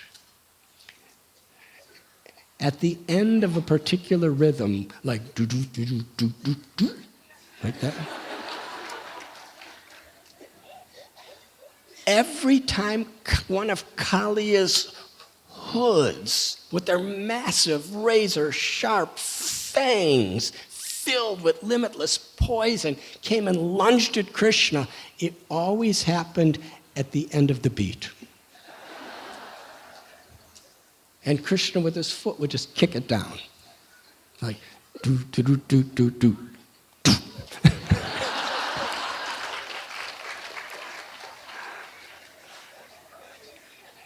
Doodle, doodle, doodle, doodle, doodle. Every time Kali attacked him, it would always be at the end of the beat, and that end beat, Krishna would kick that head and knock it right down. For Kalia, Krishna seemed to be heavy as a mountain, heavy as a universe. Every time Krishna touched his foot on Kalia's head, it was like a thunderbolt, smashing his head. But Krishna's feet were moving so fast. And every now and then, Krishna was dancing in so many ways. He was going in circles. His feet were just going with the rhythm. And sometimes he'd go high up into the sky. He'd jump up and they'd come down and completely crush that hood of Kalia.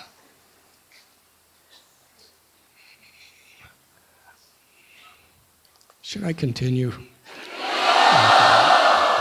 Thank you.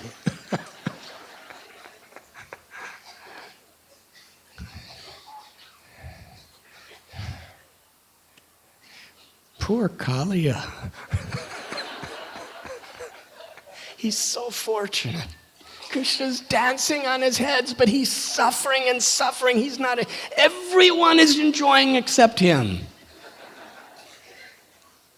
And what Krishna was doing to him, each one of his heads, one by one, as Krishna danced on it, it became completely devastated.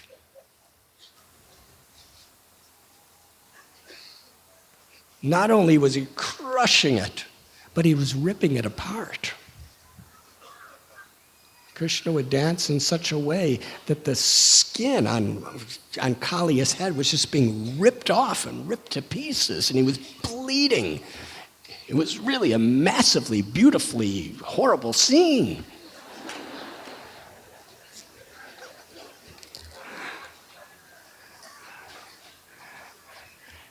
All 101 heads, all 1,000 heads, Krishna danced on all of them. And Kalia came to the point where he was so exhausted, he was so devastated, that from all of his mouths, massive quantities of the most terrible poison was pouring out. I'm not going to try to make that sound. Just poison gushing out of his mouths.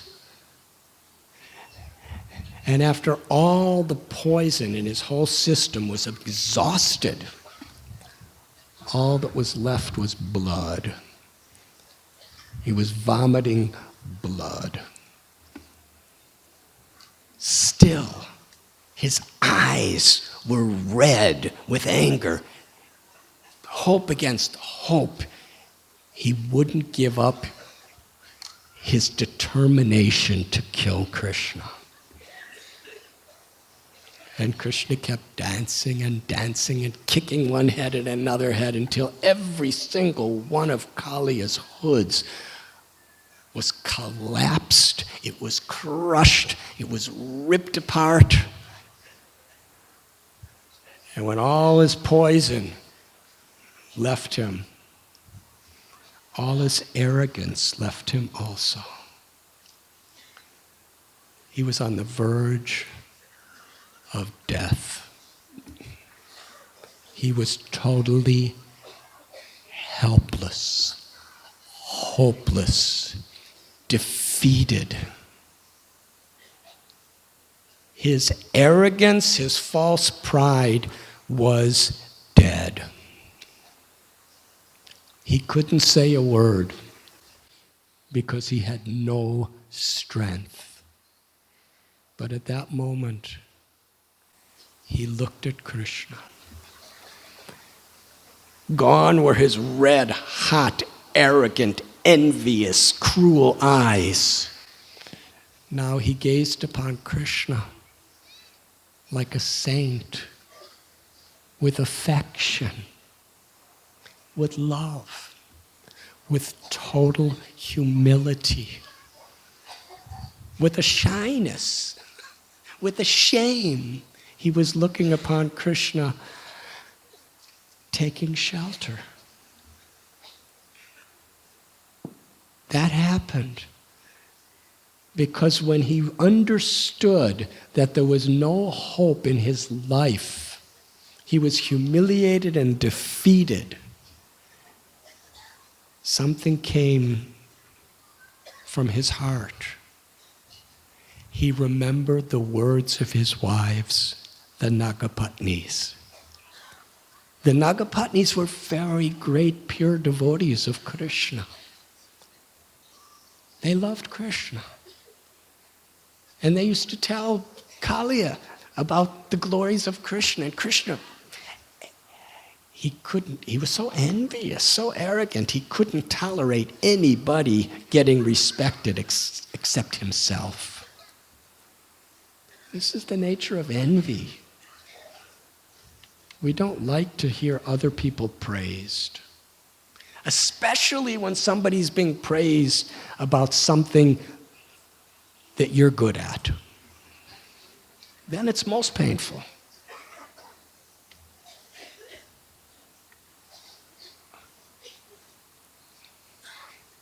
But a devotee is everyone's well-wisher. A devotee feels joy when someone else is getting Krishna's mercy, when someone else is being empowered. A devotee is overjoyed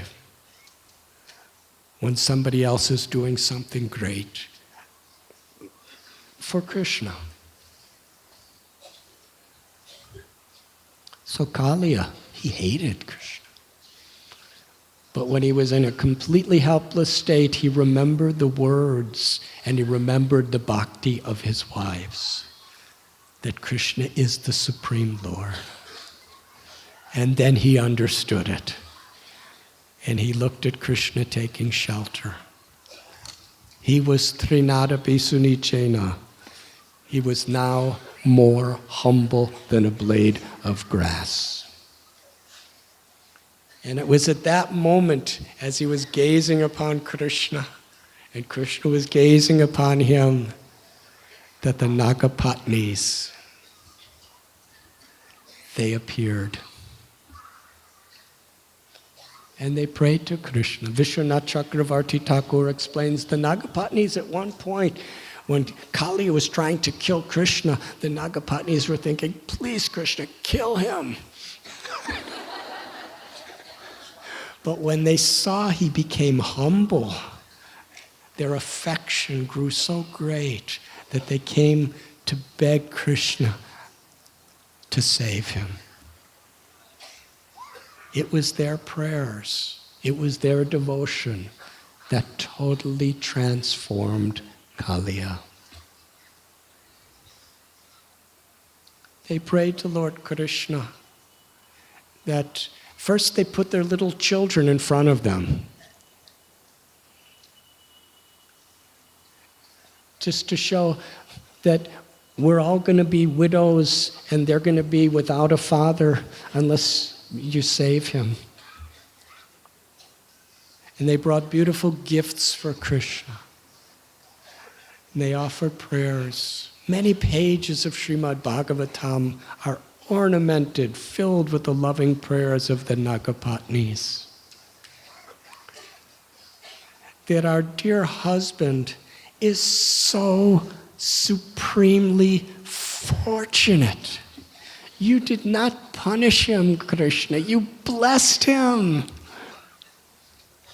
Brahma, Shiva, Lakshmi, all the great devatas and sages, and they are all seeking to get the dust of your lotus feet, the most precious of all treasures in all of existence. And you're dancing so many millions of steps of your lotus feet on the hoods on the head of our husband. How fortunate he is, how totally purified he has become. This is your great mercy. Due to his conditioning of being born in this body of Kalia as a venomous snake, he's envious, he's arrogant, that's his nature. But you have danced upon him. And by your dancing upon him with the purifying effect of your lotus feet, you have shown such mercy that now look, he's completely purified. All his false pride and arrogance is gone. He's gazing upon you to surrender. Please spare him. Please give him your mercy. Give him your love. No one is more fortunate than our Kalia. Krishna heard their words, and Kalia heard their words. And then he spoke. He said to Krishna, now I understand you are the Supreme Personality of Godhead, the Lord of all lords, my eternal master. Due to my conditioning, I have acted in so many terrible ways, but I'm now taking shelter of you. Kalia more or less spoke what he heard the Nagapatni speak. He repeated those prayers in his own way. He said, my Lord, now, because of all of my misdeeds and all of my atrocities, you may punish me or do anything you want with me, but I surrender to you and I speak shelter of you. He didn't ask, save me. He didn't ask, make me healthy again.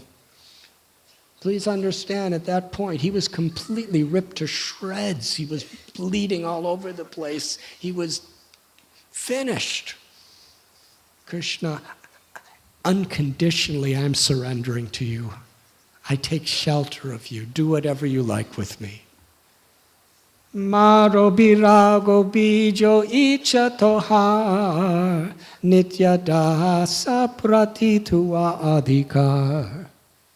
Thakur Bhakti Vinod prays. My Lord, if you want, you can protect me, or you can, if it pleases you, kill me. Do anything you want with me, because I'm your servant unconditionally. Mahaprabhu prayed, Ashlisya Vapada, that My Lord, if you want, you may embrace me. If you want, you can trample upon me. Or if you like, you can make me broken-hearted by not being present before me. Do anything you want. I am your servant unconditionally.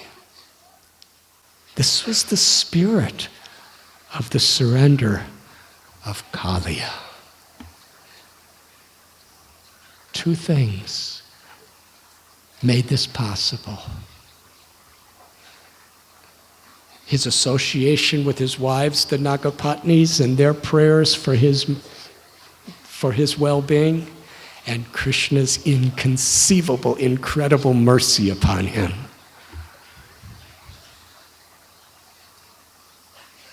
He was happy.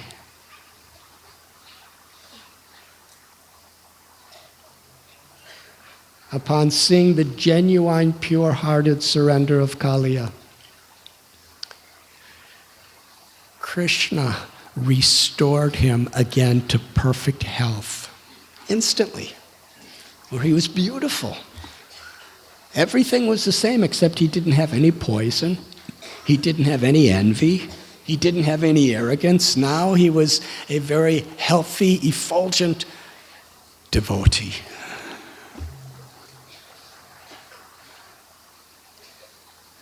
And Krishna told Kalia, now you are my devotee, and I give you complete shelter. But you shouldn't stay in Vrindavan any longer. Because people here are afraid to come to this lake now because you have been here. I want my Brijavasis to enjoy. So you should take all your family and go back to your home.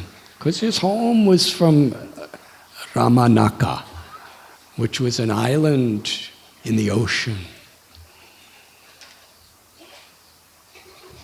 And Krishna said, because the imprints of my lotus feet are upon your head, Garuda and no one else could ever harm you.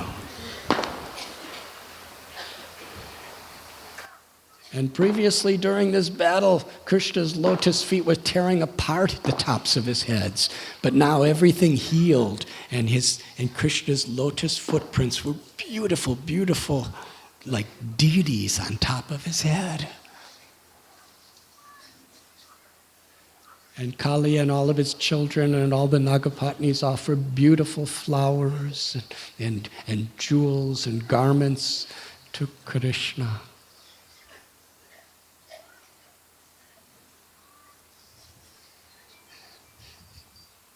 Our tongue is something like a snake, the way it moves around.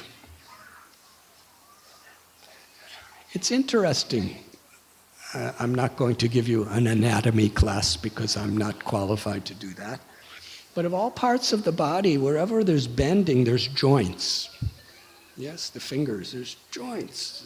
There's bones and then there's joints, and the joints bend. So there's the back spine, there's joints that bend.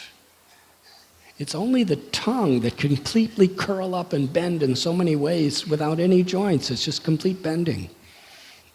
Like a snake. Snakes just slither around and they go into coils.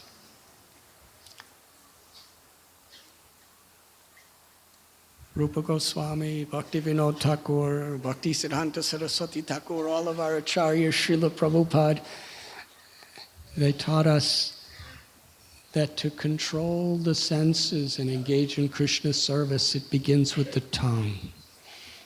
Begins with the ears by hearing, and then it's manifested on the tongue. And if you could control your tongue, you can control all your other senses. The tongue has two capabilities: to taste and to vibrate. Yesterday we heard Shrutikirti Prabhu speak from this stage, and he explained how one thing that Srila Prabhupada did not like, in fact, Srila Prabhupada wouldn't tolerate, was gossip. And Shruti Kirti Prabhu, what he said, Prabhupada would rarely use the word prajalpa. He would say gossip. That means finding faults with others, needlessly. If there's really, genuinely a productive purpose in doing so, then that's not gossip. But in almost every case that we think that's the case, it is gossip.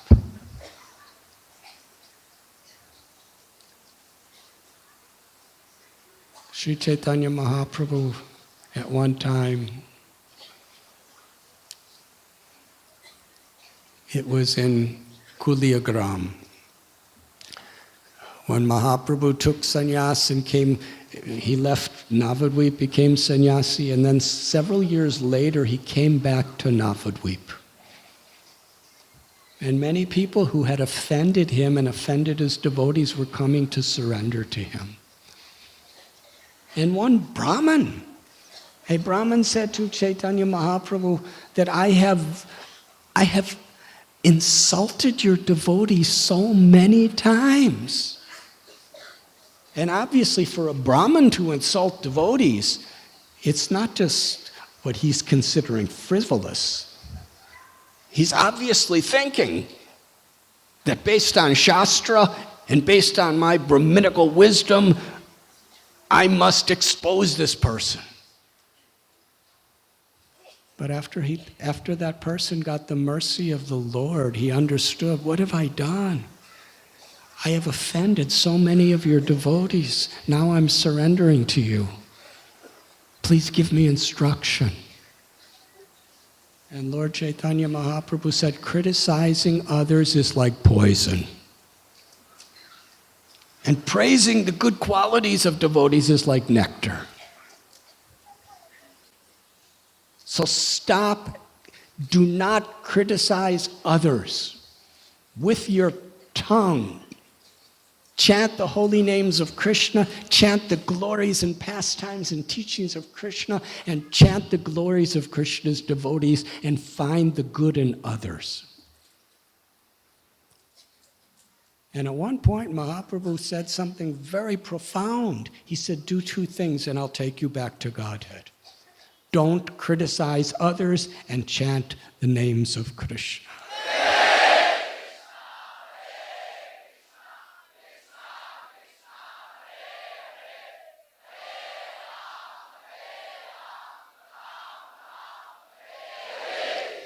So sometimes we have like a snake-like tongue that's like Kaali and wants to attack other people and criticize other people and find faults in other people. But if somehow or other, Krishna, who's not different than his name, Krishna is not different than his pastimes, if we chant the names of Krishna, chant the glories of Krishna, Rupa Goswami said, Krishna is dancing on our tongue as he danced on Kalia's hoods, he will dance on our tongue.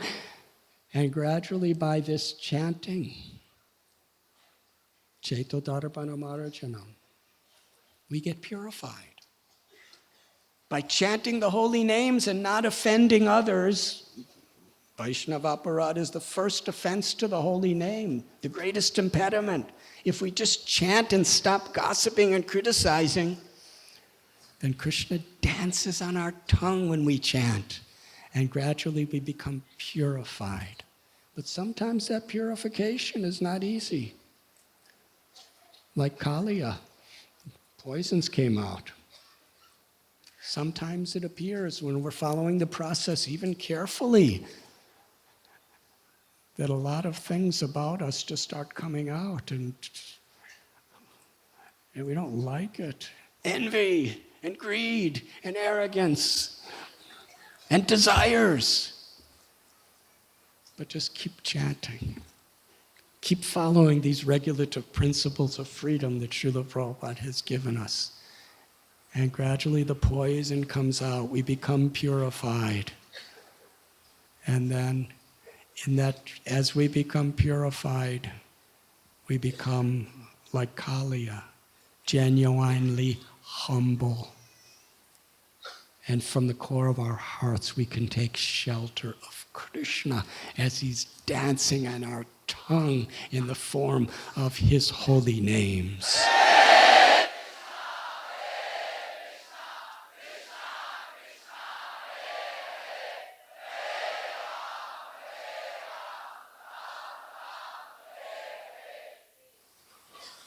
Many hundreds of times louder, please.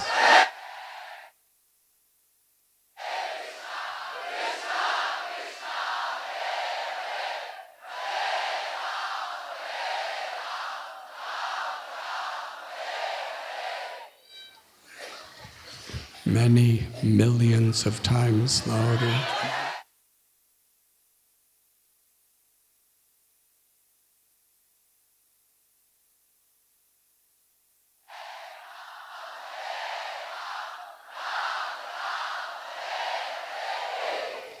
Many, many billions of times louder, please.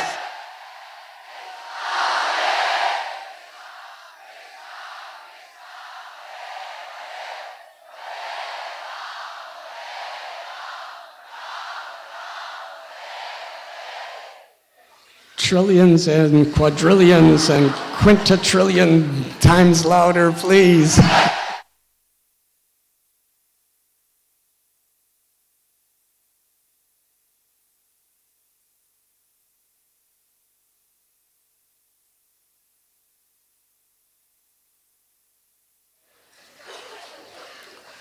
So now, Kalia is a Paramhamsa. He's a pure-hearted, gentle, humble, compassionate, surrendered devotee of the Lord who's paradukkha dukhi, whose only pain in life is to see the pain of others. And Krishna sent him to the Ramanaka island. And Srila Prabhupada is so merciful. He said that that area is where Fiji is. And when Prabhupada opened a temple in Fiji, he established Krishna Kalia. And this wonderful pastime of Kalia is so popular.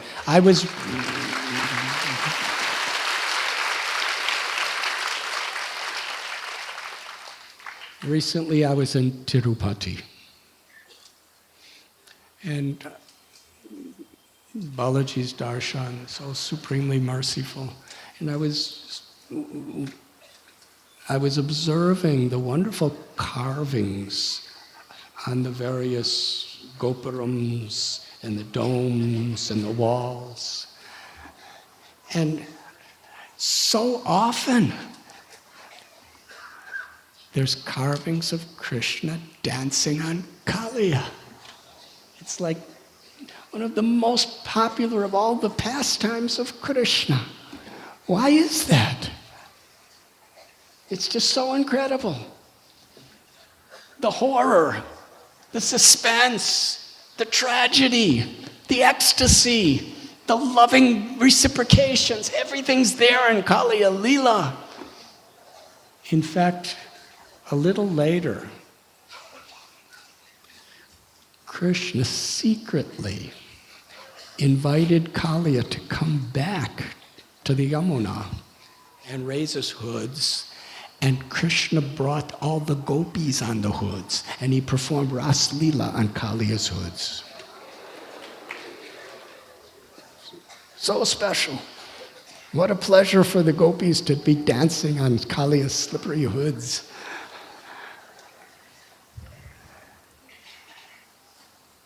So after Krishna liberated Kalia and Kalia left, Krishna came out of he was in the water for all this time. For many, many hours. And now he had all these jewels and all these garments that the Nagapatnis and Kalia had given to Krishna as gifts of love. And he was covered with the flower petals of all the devatas. And he came out of the water, and the Brijabasis, what a day this was.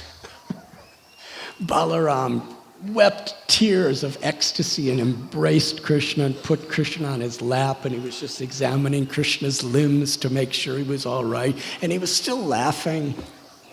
And Krishna laughed with him. And Yashoda Mai, Rohini Devi, Nanda Maharaj, they just gazed upon Krishna and fed him and embraced him. Everyone was greeting Krishna according to their own natures. And the Brahmins were coming and giving blessings to Krishna and chanting mantras for his protection. And the Brahmins went to Nanda Maharaj and said that because of the blessings of Vishnu, Krishna has been saved. And to get the blessings of Vishnu for further protection, you should give charity to the Brahmins. That's what the Brahmins told Nanda Maharaj. And Nanda Maharaj gave the Brahmins cows and jewels and so many charities, and everyone was happy. But because it was such a suspenseful day and everybody was out of reach of Krishna because he was in that lake all day dancing and in the coils and swimming, they all just wanted to be with Krishna. They couldn't give up his association. So they decided, let's just take rest tonight on the banks of the Yamuna. Because by this time it had become dark. And gazing upon Krishna, in the presence of Krishna, all the gopis and all the gopas and all the cows and all the calves and all the brahmins and everybody, the peacocks, the parrots, everyone was going to spend the whole night with Krishna in the forest. And they all went to sleep. But Vrindavan Leela is full of sweetness and then extraordinary challenges which make things sweeter.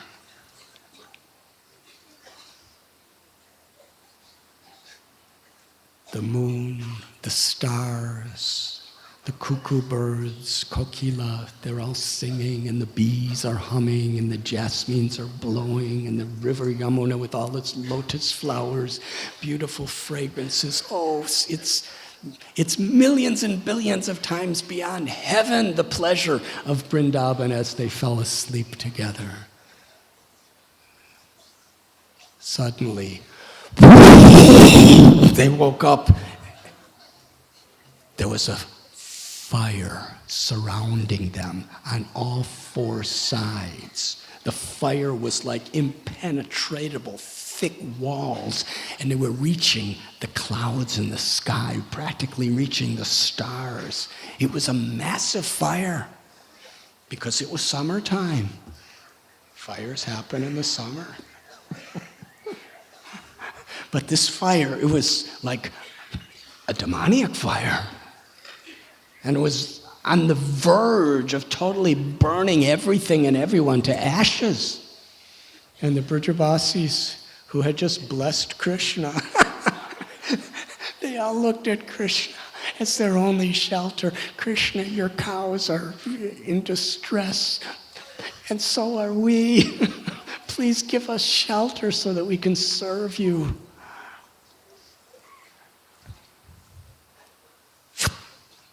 That was it. Krishna just went. He just inhaled one time, and the entire fire went into his mouth and into his body and disappeared forever. That is Krishna. Samsara davanala viratoka. Every morning we sing this song, that this material existence is like a blazing forest fire. But by Krishna's mercy, what's coming through Srila Prabhupada and our gurus, that forest fire can be extinguished. Only the mercy of Krishna. Daivi heshu gunamayi mama maya duratyaya. Krishna tells us material existence is very difficult. But if one takes shelter of me, this blazing fire of material existence is extinguished. And how do we take shelter of Krishna? By taking shelter of Krishna's representatives who are acting on behalf of Krishna. Just as the Brajavasis, when they went to find Krishna, they were following Krishna's footprints. And we're taught, Lord Chaitanya, Mahajano Yena Gatasa Banda, the path to Krishna is to follow the footprints of those who are surrendering to Krishna.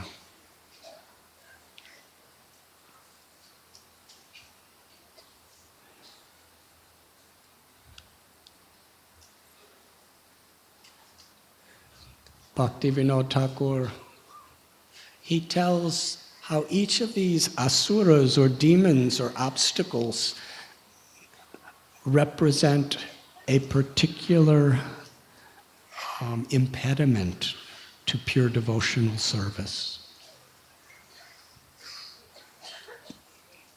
Kalia represents envy, arrogance, and the cruelty that comes out of the heart when one falls victim to envious and arrogance. When people are cruel, that's just a manifestation of arrogance and envy. That's Kalia. But by taking shelter of Krishna and chanting Krishna's holy names and following the footprints of those who love Krishna, one can conquer Kalia within us. And that blazing fire that was about to destroy the whole Brajavasi community, Bhaktivinoda Thakur, he proclaims that that fire represents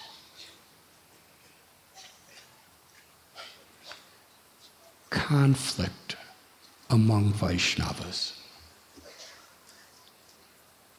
Conflict within Vaishnav community is like a blazing fire. And here in Vrindavan at Radha Kund, Srila Prabhupada was with his Guru Maharaj, Srila Bhakti Siddhanta Saraswati Thakur Prabhupada.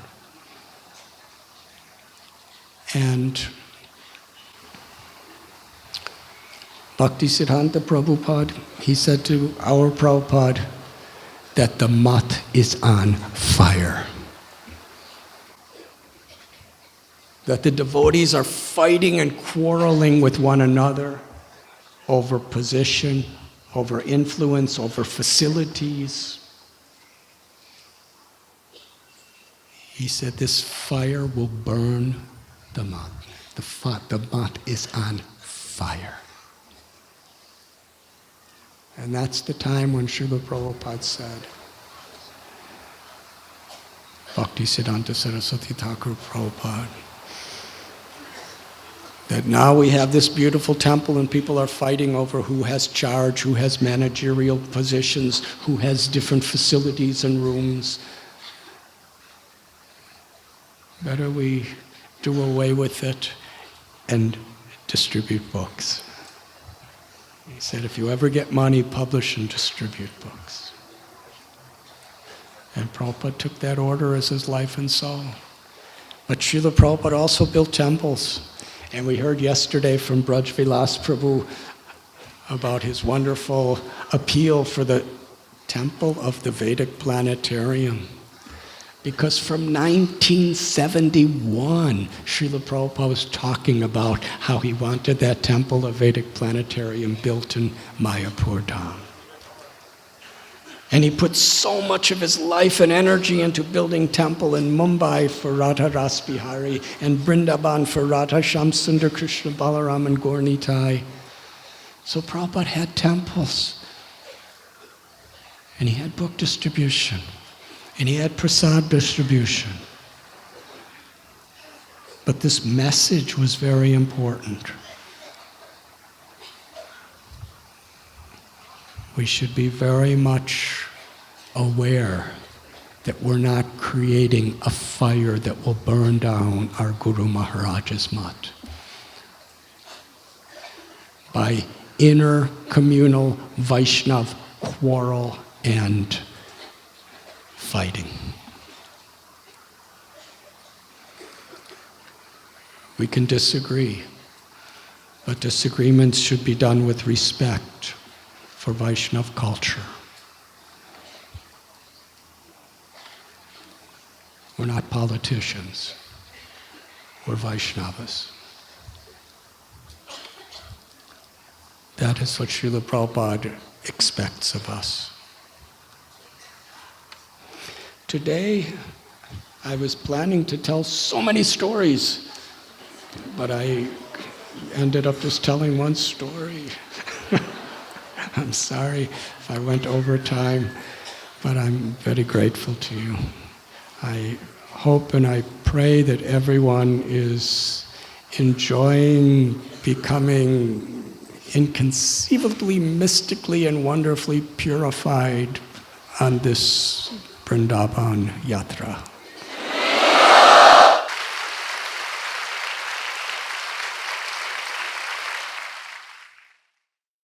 RG Media YouTube channel. Like, share, subscribe.